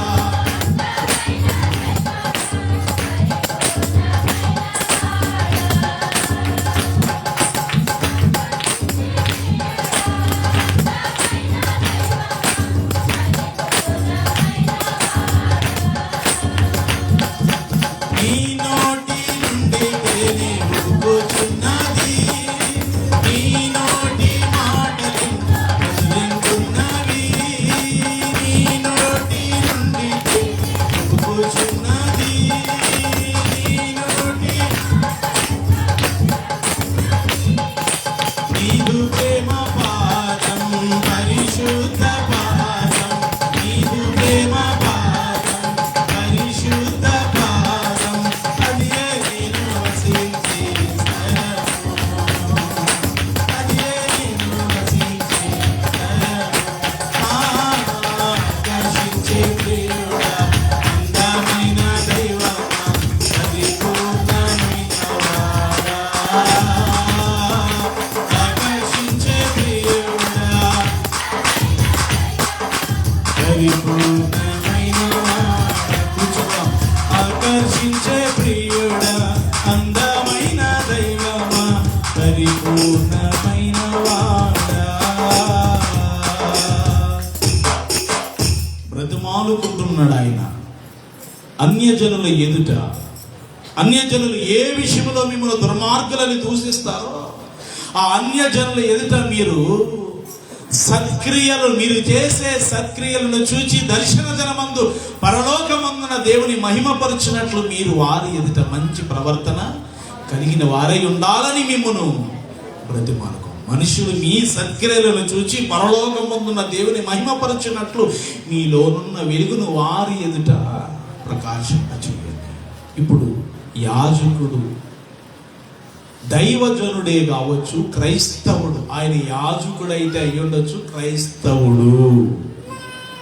అక్కడ ఆయన కనుపరచవలసింది సత్క్రియ. పొరుగు వారిని ప్రేమించవలసినది క్రైస్తవుడు. అటుగా యాజకుడు వెళుతూ ఆ కొన ఊపిరితో పడి ఉన్నటువంటి ఆ వ్యక్తిని చూచి ప్రక్కగా వెళ్ళిపోయాడు. పక్కంటే వెళ్ళిపోయాడు. నాకెందుకు వచ్చిందిలే, వాడికి ఏదైనా సహాయం చేస్తానన్న మాటలు కూడా, తలంపులు కూడా అతను ఏమీ అనుకోలేదు. వెళ్ళిపోయాడు. చూసి చూడనట్టుగా వెళ్ళిపోయాడు. క్రైస్తవుడే, యాజకుడు అని రాయబడింది. రెండవ వ్యక్తి కూడా లేవీయుడు. ఆయన కూడా దశమ భాగాలు తీసుకునే లేవీయుడు. ఆయన కూడా దైవజనుడే. దేవుని పనికి, పరిచర్యకు ప్రతిష్ఠించబడిన వాడు లేవీయుడు. ఆ 10వ భాగమును స్వీకరిస్తూ దేవుని పనిలో కొనసాగించబడుతున్న వారు కేవలము లేవీయులు. దేవుని పని మీదే. వాళ్ళకి ఇంకా ఏ విధమైన వ్యాపారాలు కానీ, వారికి ఏ విధమైనటువంటి వేరే పనులేమి ఉండవు. దేవుని పనిలో నిమగ్నమైన పరిచర్య చేసే ఆ లేవీయుడు కూడా అటుగా వెళుతూ ఏం చేశాడు చూడండి. ఆయన కూడా ఇక్కడ కూడా ఈ లేవీయుడు ఏం చేయాలి, అసలు సక్రియ చేయాలా కరుదా, కానీ ఆయన కూడా ఏం చేశాడు, దుష్క్రియ. అంటే ఆయన కూడా చూసి చూడనట్టుగానే వెళ్ళిపోయాడు. ఈయన క్రైస్తవుడే. ఈ యాజకుడు ఇతనికి పొరుగువాడు కాదు, లేవీయుడు కూడా ఇతనికి పొరుగువాడు కాదు. మూడవ వారు వస్తున్నారు. ఆయన మంచి వ్యక్తి. ఆయన సమరయుడు అంటే అన్యజనుడు. ఎవరమ్మా? దేవుని ఎరిగిన వాడు కాదు ఆయన. ధర్మశాస్త్రోపదేశకుడు కాదు ఆయన. యాజకుడు కాదు, లేవీయుడు కాదు, అసలు దేవునికి సంబంధించిన వ్యక్తే కాదు. కానీ ఎవరి మీద జాలి పడ్డాడు, అది చదువుతారు చూడండి. అటుగా ఒక సమరయుడు ప్రయాణమై వెళుతూ, అతడు ప్రయాణము చేస్తూ అతడు పడి ఉన్న చోటికి వచ్చాడంటే అతను చూచాడండి. పడి ఉన్న ఆ వ్యక్తిని చూచాడు కాబట్టి అక్కడికి వచ్చాడు. వచ్చి అతని మీద జాలి పడ్డాడు. యాజకుడికి ఉందా జాలి? మాట్లాడాలి మీరు. జాలి ఉండాలా క్రైస్తవులకి? అక్కర్లుద్దా? కానీ ఉందా? మీకుందా? ఒప్పుకోండి, లేకపోతే రాలిపోతాయి ఆత్మలు. మీకు జాలి ఉందమ్మా? ఎక్కడ జాలి ఉందా? అర్థమైపోయింది మీకు? యాజకుడికి జాలి లేదు, లేవీయుడికి జాలి లేదు. ఎవరికి ఉంది జాలి? సమరయుడు దేవుని అరగని వాడికి ఉందండి. యాజకుడి వల్ల దేవుని నామం దూషించబడింది, లేవీయుడి వల్ల దేవుని నామం దూషించబడింది. ప్రియులారా, ఈ సమరయుడు అతనిని ప్రయాణం చేస్తూ వెళుతున్నాడు. ఎక్కడికో వెళుతూ అతన్ని చూచి అతని దగ్గరకు వచ్చి అతని మీద జాలి పడి పోయి నూనె. ఏమండి, ఆ రోజుల్లో దొంగల చేతికి వస్త్రాలే అంత విలువైనగా అయితే ఇప్పుడు ఏమిస్తున్నాడు ఆయన? ఈ సమరయుడు నూనె. ఎంత విలువైంది ఆలోచించండి. వస్త్రానికంటే విలువైనవి అవి. నూనె, ద్రాక్ష. దొంగలు వస్త్రాలే పట్టుకెళ్ళిపోతే ఇంకా నూనె ఉన్నది. నూనె ఎంత విలువైందో చూడండి. అసలు ఈ రోజులు దొంగతనాలు దేనికోసం చేస్తున్నాడు? అమ్మా ఇదిగో ఎక్కడ పలానా అడ్రస్ ఏమో తెలిసాను, కానీ ఆవిడ అక్కడ కుక్క బయటికి తీసుకొస్తుంది, టాయిలెట్ తీసుకొస్తుంది. వీళ్ళు కూడా బయటకు వచ్చేటప్పుడు ఎంతంత లావు ఉన్నాయి కదా వేసేసుకుని పక్కన ఎవడు లేకుండా నాకేమున్నాయని బడాయి చేసుకుని తగిలిచ్చేసుకుని బయటకు వచ్చేస్తా ఉంటారు. కొంతమంది ఉంటారు, కొంతమంది దొండగులు మిమ్మల్ని ఈజీగా మాటల్లో పెట్టి ఆడికి తగలేస్తారు. అట్టుకెళ్ళి ఎవరికి? దొంగకి. ఒక ఆవిడ ఎలాగే వచ్చి కుక్కని టాయిలెట్కి తీసుకుతాను, రెడీగా ఉంటాడు ఒకడు బండి మీద, ఇంకొకడు అడ్రస్ అడుగుతాడు, అక్కడ చూస్తాడు ఎవరైనా ఉన్నారా లేదా. దొంగ కదా, ఆ పక్కన ఎవడన్నా ఉన్నాడు, ఆ పక్క నుంచి ఎవడన్నా వస్తున్నాడా, ఈ పక్క నుంచి ఎవడన్నా వస్తున్నాడా, ఎందుకు ఎవడు రావట్లేదు. అక్కడ ఒక సీసీ ఫుటేజ్ ఉన్న సంగతి తెలియదు అడిగి దొంగకి. మనకి ఒక సీసీ కెమెరా ఉంది అక్కడ. ఎక్కడ తీస్తాడు ఫుటేజ్ అయినా. నువ్వు అక్కడ నుంచున్న తర్వాత నీ ఫుటేజ్ అంతా తీసినప్పుడు ఫుటేజ్ ఎలా ఉంటుంది అక్కడ? ప్రభు చెబుతున్నాడు, ఇప్పుడు ఒక సీసీ కెమెరా ఉంది అక్కడ, జాగ్రత్తగా ఉన్నానండి. వాక్యం ద్వారా చెబుతున్నా అంటారు, కానీ అక్కడ చూపిస్తాడు. అక్కడ అడిగి తెలియదు, ఎవరు రావట్లేదు కదని మాటలు పెట్టి సత్యనారాయణ వెళ్ళి అక్కడ ఇక్కడే ఉంటుందన్నారమ్మా. ఇలాగే ఆవిడ అంటే పాపం దీన్ని తెంగరదు కదా, తెంగర మానవులు ఉంటారు కొంతమంది. ఆడ ఆల్రెడీ బండి అక్కడ రెడీగా పెట్టి కూర్చున్నాడు ఒకడు హెల్మెట్ పెట్టుకుని. వీడేం అడుగుతున్నాడు, ఆవిడ అంటారు పాపం మన వెస్ట్ గోదావరి ఉన్నానంటే అడ్రస్ అడిగితే చాలా బాగా చెప్తారు. గుంటూరులో వెళ్ళి అడగండి అడ్రస్. అలా ఎవడని పట్టించుకుంటాడు? 5 రూపాయలు అడగడం పోయి. ఏమండి ఇదిగో మనం అంటాం తెలుసా, ఇలాగ వెళ్ళండి, ఇలా తిరుగుతారు కదా, ఇలా తిరిగినండి మళ్ళీ ఇలాగెళ్ళండి, ఈ అడ్రస్లో నిమగ్నం అయిపోతాం. ఆడెందుకు వచ్చాడు? ఎందుకు అడ్రస్ కాదు ఆడికి, నీ మెల్లో ఉన్న దానికోసం వచ్చాడు. ఆడెవడాడు? దొంగమ్మాడా అని ఒకసారి దొంగని ఎప్పుడన్నా అడ్డుకుపోయారు? ఎవరైనా మీరెవరైనా చెప్పుకుంటే సిగ్గని చెప్పకపోతుంది. ఆ తాడు తిప్పికి వెళ్ళిపోయి ఉండదు ఆయన. సీసీ కెమెరాలు దగ్గర సీసీ ఫుటేజ్ అన్న మహాపుణ్యం అని ఇలాంటి యాక్సిడెంట్స్ కానీ దొంగతనాలు కానీ పిల్లల్ని ఎత్తుకున్న వాళ్ళు కానీ కొంతమంది దొరుకుతున్నారు సీసీ ఫుటేజ్ వాళ్ళు. ఆవిడ ఏమంటది, ఇదిగో ఎలాగెళ్ళండి, ఇలా తిరుగుతారండి, మళ్ళీ అక్కడి నుంచి ఇంకోటి అన్నం వస్తుందండి, ఇలా మనకి చేతాక చూస్తుంది ఇవిడి. ఆవిడేం చూస్తాడు, చెయ్యాక చూడదు. ఆవిడ మేడకి చూసి ఈ పక్క చూసి ఆవిడ ఆల్రెడీ సెల్ఫ్లో పెట్టి ఉంచుకున్నాడు, పేరు ఫస్ట్ గేర్ వేసేసి రెడీకి పెట్టుకున్నాడు. ఈడు తెంపడం బండి ఎక్కేడు, ఈవిడ చేతిలో ఒక్క తాడు, ఇంకో చెయ్యేమో ఇదిగోండి ఎలాగెళ్ళి అలాగేనండి, అలాగెళ్ళండి, అక్కడ ఇంకోటి ఉంటుందండి గోపురము, ఆ పక్కకి తిరగండి. నిమగ్నం అయిపోతుంది అడ్రస్ చెప్పడానికి. ఈడు నిమగ్నం అయిపోతాడు, మెల్ల తాడు చూసి లటక్కమని తెంపేసి బండి ఎక్కేస్తాడు. ఇంకా తాడు వదిలేసి పడుతుంది, వారలో పడిపోయింది. ఏం పరిగెడుతుంది, అలాగేసరికి తప్పేమని అడిపోయింది. లేచి మళ్ళీ బాబే దొంగ అంటే ఇంకెక్కడ దొంగడు అయిపోయింది. ఇంకా ఇప్పుడు ఇంట్లోకి వెళ్తూ ఉంటుంది ఆవిడ, ఎవడవనున్నాండి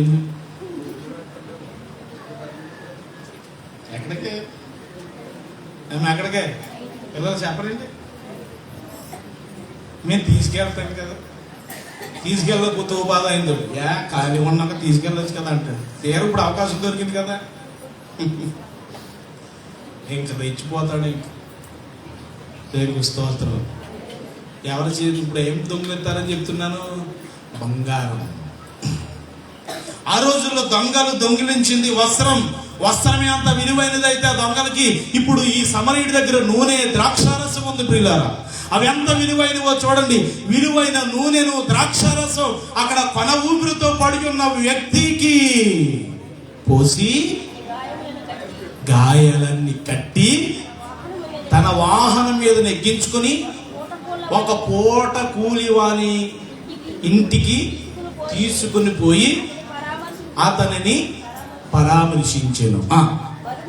మరునాడు అతను 2 దేనారాలు తీసి ఆ పూట కూలి వానికి ఇచ్చి మళ్ళీ మరలా వచ్చాడంట. మర్నాడు వచ్చాడు, 2 దేనారాలు ఇచ్చాడు. ఒక పూట కూలి వానికి వెళుతున్నప్పుడు ఇచ్చాడు. మరునాడు వచ్చి 2 దేనారాలు ఇచ్చి మళ్ళీ ఏమన్నాడంటే, ఇతనిని పరామర్శించయ్యా, నువ్వు ఇంకేమైనాను ఖర్చు చేసిన ఎడల నేను మరలా వచ్చినప్పుడు నేను నీకు తీర్చేదనని చెప్పి వెళ్ళిపోయాడు ఆ సమరయుడు. కాగా దొంగల చేతిలో చిక్కిన వానికి ఈ ముగ్గురిలో, ఏ ముగ్గురు? యాజకుడు, లేవీయుడు, సమరయుడు. ఈ ముగ్గురులో దొంగల చేతిలో చిక్కిన వానికి ఈ ముగ్గురులో ఎవడు పొరుగువాడని అడిగారు ప్రభువు. మీరు అంటారు ముగ్గురు పొరుగులే కదండి, అతను ఇంట్లో వాళ్ళు ఏం కాదు కదా, రక్త సంబంధికులు కాదు కదా అంటున్నారు మీరు. ఈ ముగ్గురులో ఎవరు పొరుగువారు అని అడిగితే ఆ ధర్మశాస్త్రోపదేశకుడు ఏం చెప్పాడు చూడండి. అతని మీద ఎవరైతే జాలి పడ్డారో ఆ వ్యక్తే పొరుగువాడు అని చెప్పాడు. జాలి పడలేని వాళ్ళు పొరుగు వాళ్ళు అయ్యారా? పొరుగు వాళ్ళు అయ్యారా? జాలి పడినవాడు మాత్రమే ఈ దొంగల చేతిలో చిక్కిన వానికి ఎవరు పొరుగువాడయ్యాడు? సమరయుడు. ఎందుకంటే సమరయుడు ఆ దొంగల చేతిలో చిక్కిన వ్యక్తిని చూచి ఏం పడ్డాడు? ఆయన జాలి పడ్డాడు. యాజకుడు పొరుగువాడు కాదు. మనం అనుకుంటున్నాం, మీరందరూ ఈ పక్క ఆవిడికి ఈవిడికి పొరుగు వాళ్ళని అనుకుంటున్నారు. ఎవరు నేను నీ పొరుగు వాడినా మీరు అనుకుంటున్నారు. పొరుగు వాళ్ళు అవ్వాలంటే మీరు ఏం చేయాలి? జాలి పడాలి. సత్క్రియ. దేవునికి స్తోత్రం చెప్పాడు. ఇప్పుడు ఈ అన్యజనుల ఎదుట దేవుని నామం దూషించబడింది. ఈ అన్యజనుడే బెటర్ గా ఉన్నాడు, కానీ క్రైస్తవులు ఇద్దరు కూడా అక్కడ బెటర్ గా జాలి పడవలసిన వాళ్ళు జాలి పడలేదు. జాలి పడలేనక్కర్లేని వాడే జాలి పడ్డాడు. ఈయన ఎవరో కాదండి, ఈ సమరయుడు ఎవరో కాదు. ఈ సమరయుడుకు సమరూపముగా ఎవరున్నారంటే నిజమైన సమరయుడు మన ప్రభు అయిన ఆయన. మన అందరి విషయంలో జాలి పడ్డారా లేదా? ప్రాణం పెట్టారా లేదా? ఈ సమరయుడు ద్రాక్షారసము నూనె ఇచ్చాడు, 2 దేనారాలు ఖర్చు పెట్టాడు, చాలిపడ్డాడు. కానీ నీ ప్రభువు, నా ప్రభువు నీ కొరకు, నా కొరకు ఆఖరి రక్తపు బట్టు వరకు కార్చి ప్రాణం పెట్టి ఇప్పటికీ నీ కొరకు విజ్ఞాపనం చేస్తున్నాడు. ఈయన మంచి సమరయుడు, నిజమైన సమరయుడు. సత్క్రియ ప్రభు చేశాడండి. ఈ సమరయుడు కూడా ఏం చేశాడు చెప్పండి అమ్మా? సత్క్రియ. ఇప్పుడు చెప్పండి, మీ పొరుగు వారి విషయంలో మీరు ఆ వ్యక్తి విషయంలో మీరు పొరుగు వారులుగా ఉండాలంటే మీరు ఏం చేయాలి? జాలిపడాలి. మీలో ఎవరికైనా ఏదైనా పరిస్థితి బాగోలేనప్పుడు ఎవరైతే వారి నిమిత్తం జాలిపడి వారికి పరిచర్య, కనీసం ప్రార్థనా సహకారం అందిస్తారో అది వాళ్ళు పొరుగువారు. ఎందుకు తెలుసా? ఎంతమంది ఉన్నారే పొరుగు వాళ్ళు, ఎంతమందో తెలుసా? గడిచిన గురువారం వచ్చిన వాళ్ళు ఎంతమందో తెలుసా? నేను పోయిన ఆదివారం చెప్పగలిగా, ఆయన క్షేమము కోరుకునే వాళ్ళు పేర్లేమి లేవు, ఎంతమంది అయినా రావాలి అని చెప్తారు. కానీ మీరు పొరుగు వాళ్ళుగా లేరు. కానీ ఎంతమంది పొరుగు వాళ్ళుగా ఉన్నారంటే 4 ఉన్నారు. మీరు అడిగితే వంకలు చెబుతారు, వంకలు. మేబీ నిజంగా రావడానికి అవకాశం లేని వాళ్ళని, ఇబ్బందిగా ఉన్న వాళ్ళని ఏమి అనట్లా.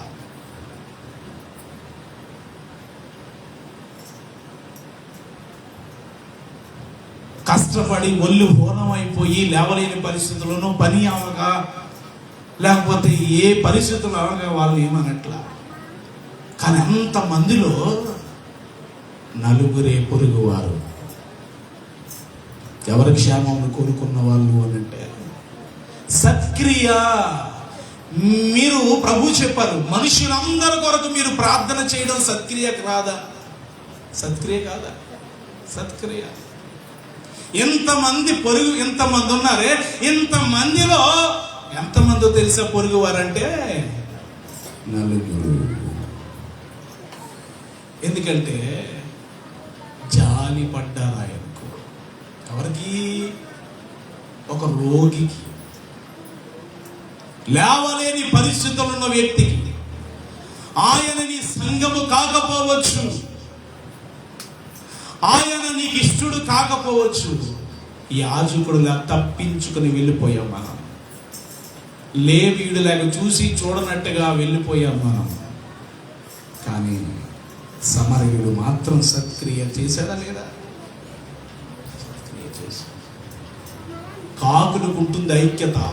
ఒక కాకి చచ్చిపోతే కాకులన్నీ ఏం చేస్తాయి తెలుసా? ఏమైందమ్మా? ఒక కాకి చచ్చిపోయి కరెంటు తీగ మీద చచ్చిపోయి సాకొట్టి ఏలాడుతూ ఉందనుకో, కాకులన్నీ కూడా అక్కడ ఏం చేస్తాయి తెలుసా? గోల గోల చేస్తాయి. ఒక వ్యక్తి, ఆయన వ్యక్తిగత జీవితం మనకి అనవసరం, భేదాలు అనవసరం. ఇది ప్రార్థనాపూర్వకంగా జరుగుతున్న క్రియ కనుక అక్కడ యాజకుడు తప్పించుకుపోయినట్లుగా, లేవీయుడు తప్పించుకుని పోయినట్లుగా మనము కూడా తప్పించుకుని పోలేదా? పోతులేదా? కానీ సమరయుడికి ఎందుకు పట్టింది? ఆయన జాలి పడ్డాడు. ఇప్పుడు వీళ్ళ ముగ్గురులో ఎవరయ్యా ఇతనికి పొరుగువాడు అని అడిగితే ఆయన చెప్పిన మాట ఏంటో తెలుసా? ఎవరైతే ఆ దొంగల చేతిలో చిక్కిన ఆ వ్యక్తి మీద జాలి పడ్డారో ఆ వ్యక్తియే అతనికి పొరుగువాడిగా ఉన్నాడు. అంటే మిగతా వాళ్ళు కనీసం పొరుగువారిలా ఉండడానికి కూడా పనికి రాలేదు. నీ పొరుగువారు అని అనిపించుకోవాలి అని అంటే కనుక నీవు వారి విషయమై ఏం చేయాలమ్మా? జాలి పడాలి. కనీసం ప్రార్థన చేసే వాళ్ళు కూడా రాలేదు. సిగ్గుతో చెబుతున్నాను, సిగ్గుతో. నేను వాళ్ళు వీళ్ళు వాళ్ళని పేర్లు పెట్టలే. ఒక రోగి క్షేమమును కోరుకునేవారు, ఒక వ్యక్తి లేచి నడవాలని ఆశపడుతున్నావా? ఆయన క్షేమమును కోరుకునేవారు. కనీసం నువ్వు ధనం ఇవ్వకపోయినా, ఏ ఆస్తి రూపంలో ఇవ్వకపోయినా, కనీసం ప్రార్థన అనే సత్క్రియ. నేను చెప్పండి, ప్రార్థన అనే ఒక సత్క్రియ చేయడానికి మీరు కనీసం ఇష్టపడలేదు. సిగ్గుపడండి. చాలా బాధతో ఉన్నాను నేను.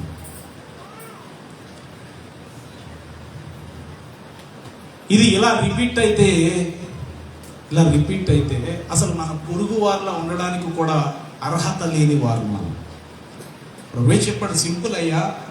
అతనికి ఎవరు పొరుగువాడు అని అంటే, అతని మీద దొంగల చేతిలో చిక్కిన కొన ఊపిరితో ఉన్నవాడు, కొన ప్రాణముతో ఉన్నవాడి మీద ఎవరైతే జాలిపడి నూనె ఇచ్చి ద్రాక్షారసం వేసి గాయాలు కడిగి, ఇవన్నీ సత్క్రియలు. గాయాలు కడిగి తన వాహనాన్ని ఎక్కించుకొని ఒక పూట కూలివాని దగ్గర పెట్టి ఆ పూటకు అతను చూసినందుకు డబ్బు ఇచ్చి మరలా రోజులు వచ్చి 2 దేనారాలు ఇచ్చి, అయ్యా ఇది తీసుకో, ఇతను బాగా చూసుకో, ఏది కావాలో ఖర్చు పెట్టి, ఇంకా నువ్వు ఏదైనా ఖర్చు చేస్తే నేను మరలా వచ్చినప్పుడు ఖచ్చితంగా నేను నీకు ఇస్తాను. ఎంత శ్రద్ధ అండి. మరి ధర్మశాస్త్రాన్ని అనుసరించి యాజకుడు ఎందుకు చేయలేకపోయాడు సత్క్రియ? ఎందుకు తెలుసా? నిర్లక్ష్యం. మనకెందుకులే. లేవీడు ఎందుకు చేయలేకపోతే తెలుసా? మనకెందుకులే, మనకేమొస్తుంది, పోతే పోతాడు. ఆడి దగ్గరికి వెళ్ళి ఆడికి ఏమైనా చేసామంటే మనకు చుట్టుకుంటుంది అని అనిపిస్తుంది. కనీసం నువ్వు వెళ్ళి ముట్టుకోవడం అవసరంలా. తలబెట్టిన కార్యంలో ప్రార్థన, నీ వంతు ప్రార్థన, క్షేమము కొరకు ప్రార్థన చేసేది ఒక సత్క్రియ కదా. ఆ సత్క్రియ కూడా చేయడానికి మనకేం లేదు, మనస్సు లేదు. ఇప్పుడు అర్థమైందా? ఓహో, ఇంతకీ పాస్టర్ గారు దీనికోసం అనుకుంటున్నారు. దీనికోసమనే కాదు, దీనికోసం అని అనుకుంటుంది మీ అవివేకం. కేవలం దీనికోసం ఈ అంశాన్ని తీసుకున్నానంటే మీ బుద్ధిహీనత. మీ ఆత్మలు రగిలించబడాలి. మీ సత్క్రియ అనే ధనము మీరు పోగు చేసుకోవాలి. ఏమండి, చూద్దాం ఒకసారి పరిశుద్ధ గ్రంథం నుండి తిమోతికి రాసినటువంటి పత్రికలో నుంచి. మొదటి పత్రిక 6వ అధ్యాయం 19వ వచనం. మీరు పోగు చేయాల్సుకోవాల్సింది డబ్బు కాదు,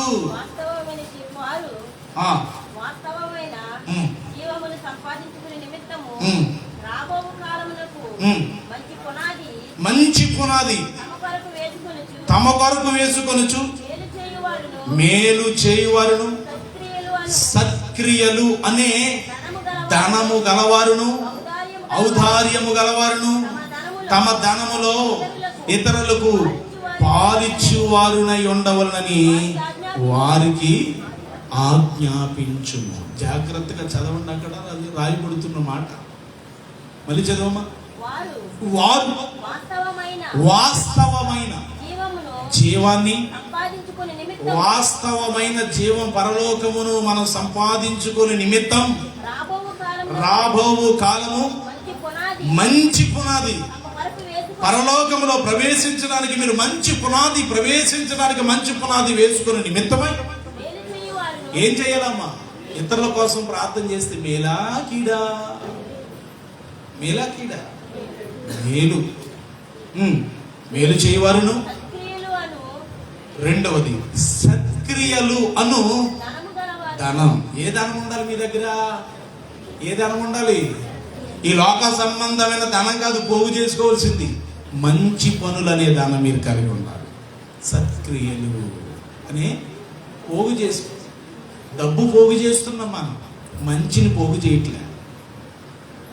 ఆస్తులు పోగు చేస్తున్నాం మనం, ఏమండి? సత్క్రియలు పోగు చేయట్లేదు.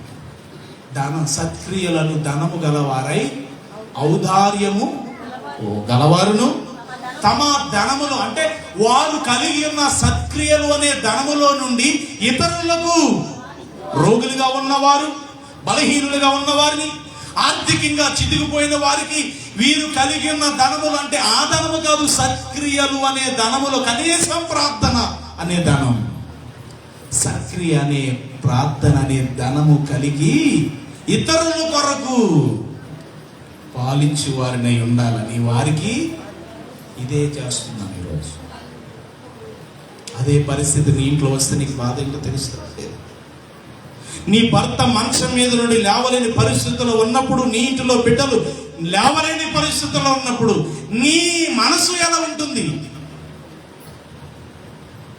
మనుషులు మీకు ఎలాగూ చెయ్యాలని మీరు కోరతారో మీరు కూడా వారికి అలాగే ఉందా లేదా బైబిల్లో?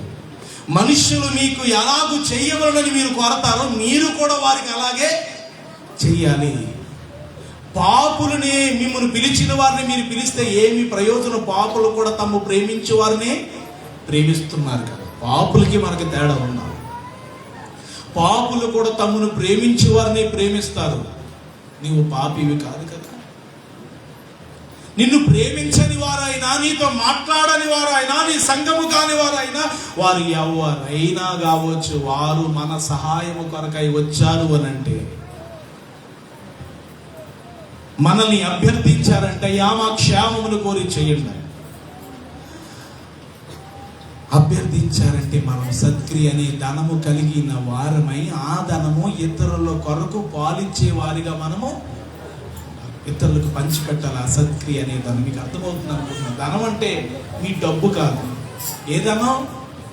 సత్క్రియలు అను ధనము గలవారై మీ దగ్గర ఉండాలి. ఏంటయ్యి? ఏ ధనం ఉండాలమ్మా?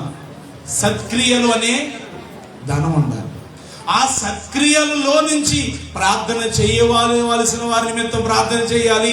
ఎవరికైతే సహాయం చేయాలనుకున్నావో వారికి సహాయం చేయాలి. ఎవరిని లేవనెత్తాలనుకుంటున్నావో లేవనెత్తాలి. జాలి పడాలి. చివరిగా చెబుతున్నా, ఫిలిప్పీలకు రాసిన పత్రిక 2వ అధ్యాయం. మా వాక్యం కంప్లీట్ అవ్వలేదు కానీ నేను ముగించడానికే ఇష్టపడుతున్నాను. ఫిలిప్పీలకు రాసిన పత్రిక 2వ అధ్యాయం 4వ వచనం. మీలో ప్రతివాడు తన సొంత కార్యములు మాత్రమే గాక ఇతరుల కార్యములను చూడాలి. అసలు ఇతరుల కార్యాలు చూచే ఈ మనసు ఎవరిది అనుకుంటున్నారు? అంటే ఏం లేదు, మనకి పాస్టర్ గారు అలా డిక్లేర్ చేస్తారంటే రాకపోయినంత మాత్రం లేదని అనుకుంటే అసలు ఉంటే వద్దు అంటాను నేను. ఉంటే చేద్దు అంటాను నేను. అఫ్ కోర్స్ కొంతమందికి కుదరలేని వారిని దేవునికి ఖచ్చితమైన కారణం చెప్పేవారిని ఏమి అనట్లేదు, కానీ ఖచ్చితమైన కారణాలు లేని వారిని మాత్రం ప్రశ్నిస్తున్నా.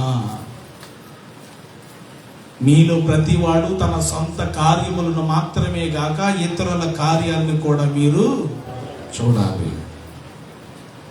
క్రీస్తు యేసును కలిగిన ఈ మనసు మీరును కలిగి ఉందా? ఈ రోజున యేసులాగా ఉండాలని, యేసులా నడవాలని ఆశ మాత్రమే ఉంటుంది, కానీ ఆచరణలు లేదు.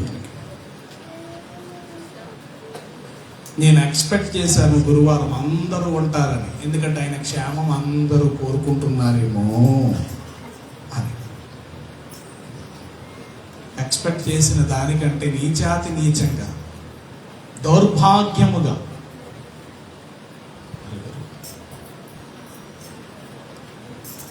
అదే పరిస్థితి నీ కుటుంబంలో ఉంటే, యాతన పడుతుంటే, వేదన పడుతుంటే, నువ్వు కూడా ఏం కోరుతావు? అయ్యా నా కోసం ప్రార్థన చేయండి అని కోరుతావు. ప్రార్థన చేయడానికి ఎవరు రాకపోగా నీకేమనిపిస్తుంది?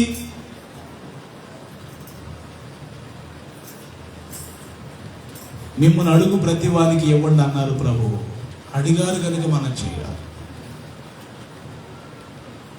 నేను ఇంకేమి చెప్పలేను. క్రీస్తు యేసును కలిగిన ఈ మనసు మీరు కలిగి ఉండండి. నేను చెబుతున్న మాట ఏంటంటే మూలవాక్యంలోకి వెళ్ళిపోతాను. ప్రియులారా, మనము పరదేశులను యాత్రికులమై ఉన్నాం.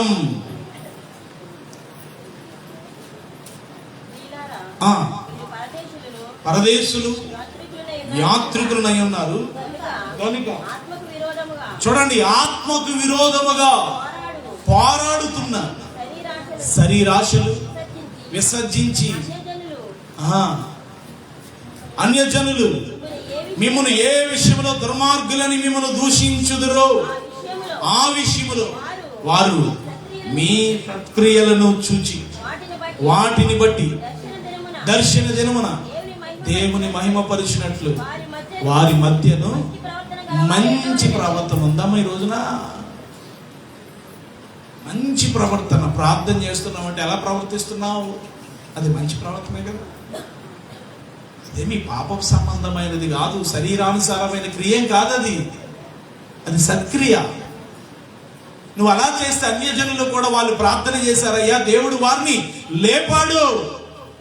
అన్యజనులు మీరు చేసిన సత్క్రియలను బట్టి దర్శన దినమున దేవుని మహిమపరుస్తారంట. వారు అన్యజనులు చెప్పుకోవాలి, వారు ప్రార్థన ద్వారా లేపబడ్డాడండి ఆయన. ప్రభుచితమైతే ఆయన తప్పక లేపుతాడు ప్రార్థన ద్వారా. కానీ మనం చేయటం సత్క్రియ, ప్రార్థన చేయటం సత్క్రియ కాదా, మంచి ప్రవర్తన కాదా ఆలోచించండి. వారి ఎదుట మంచి ప్రవర్తన కలిగిన వారై ఉండవలనని మిమ్మును బ్రతిమాలుకుంటున్నాను. ఆత్మకు విరోధంగా పోరాడుతున్న శరీరాశను విసర్జించండి. నిర్లక్ష్యం అనేది శరీరానికి సంబంధించినటువంటి క్రియది. ఏంటది? అవిధేయత. అరణ్యములో నిర్లక్ష్యము చూపించిన ఇశ్రాయేలీయులు ఏమైపోయారు? సంహరించుకుంటారు. వారు మంచి ప్రవర్తన కలిగి లేరు, వాళ్ళు సత్క్రియలు లేవు వారిలో. దేవుడు చూసి చూసి చూసి ఫుల్గా పేకల దాకా మాంసం పెట్టి తీసిపడేయాడు. మంచి ప్రవర్తన కలిగి అన్యజనులు సహితం మిమ్మల్ని దేవుణ్ణి మహిమపరచినట్లుగా వారి ఎదుట మీ వెలుగును ప్రకాశించే. ప్రార్థన చేద్దాం, తలలు వంచి ప్రార్థన చేద్దాం. వాక్య ఫలింపు కొరకు ప్రార్థన చేద్దాం.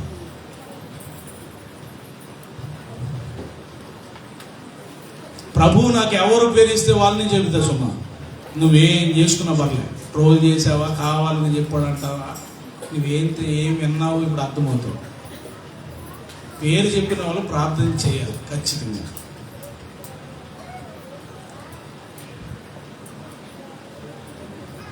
అందుకని వాక్యాన్ని ఒకసారి రిపీట్ చేసుకోండి. కనీసం ఎన్ని పాయింట్స్ మీరు విన్న దాంట్లోంచి ఎన్ని పాయింట్స్ మీరు ప్రార్థనలో పెడతారు నాకు తెలియదు. విన్నది పెట్టాలి పాయింట్స్ ప్రార్థనలో, విన్నది పెట్టాలి. నేను ఎవరిని కక్షతోటో పేర్లు చెప్పేది కాదు. ప్రభు ప్రేరణ బట్టి మీరు వాక్యం ఎంతవరకు విన్నారు లేదో ప్రశ్నించడానికి, తెలుసుకోవడానికి మాత్రమే.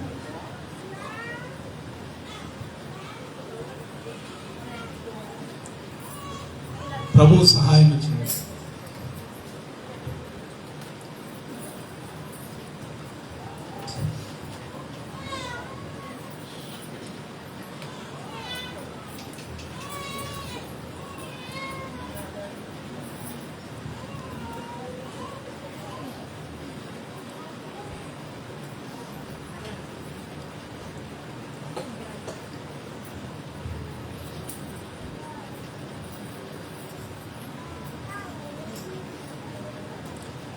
అంజమ్మ గారు చిన్న ప్రార్థన, విన్న వాక్యం మీకు ఏం అర్థమైందో అది ప్రార్థన చేయండి.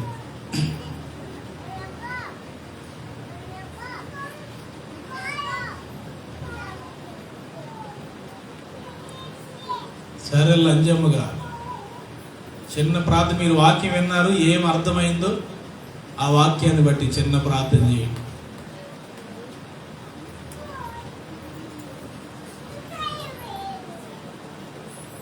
గట్టిగా చేయాలి, మాకు వినపడాలి కదా అమ్మా.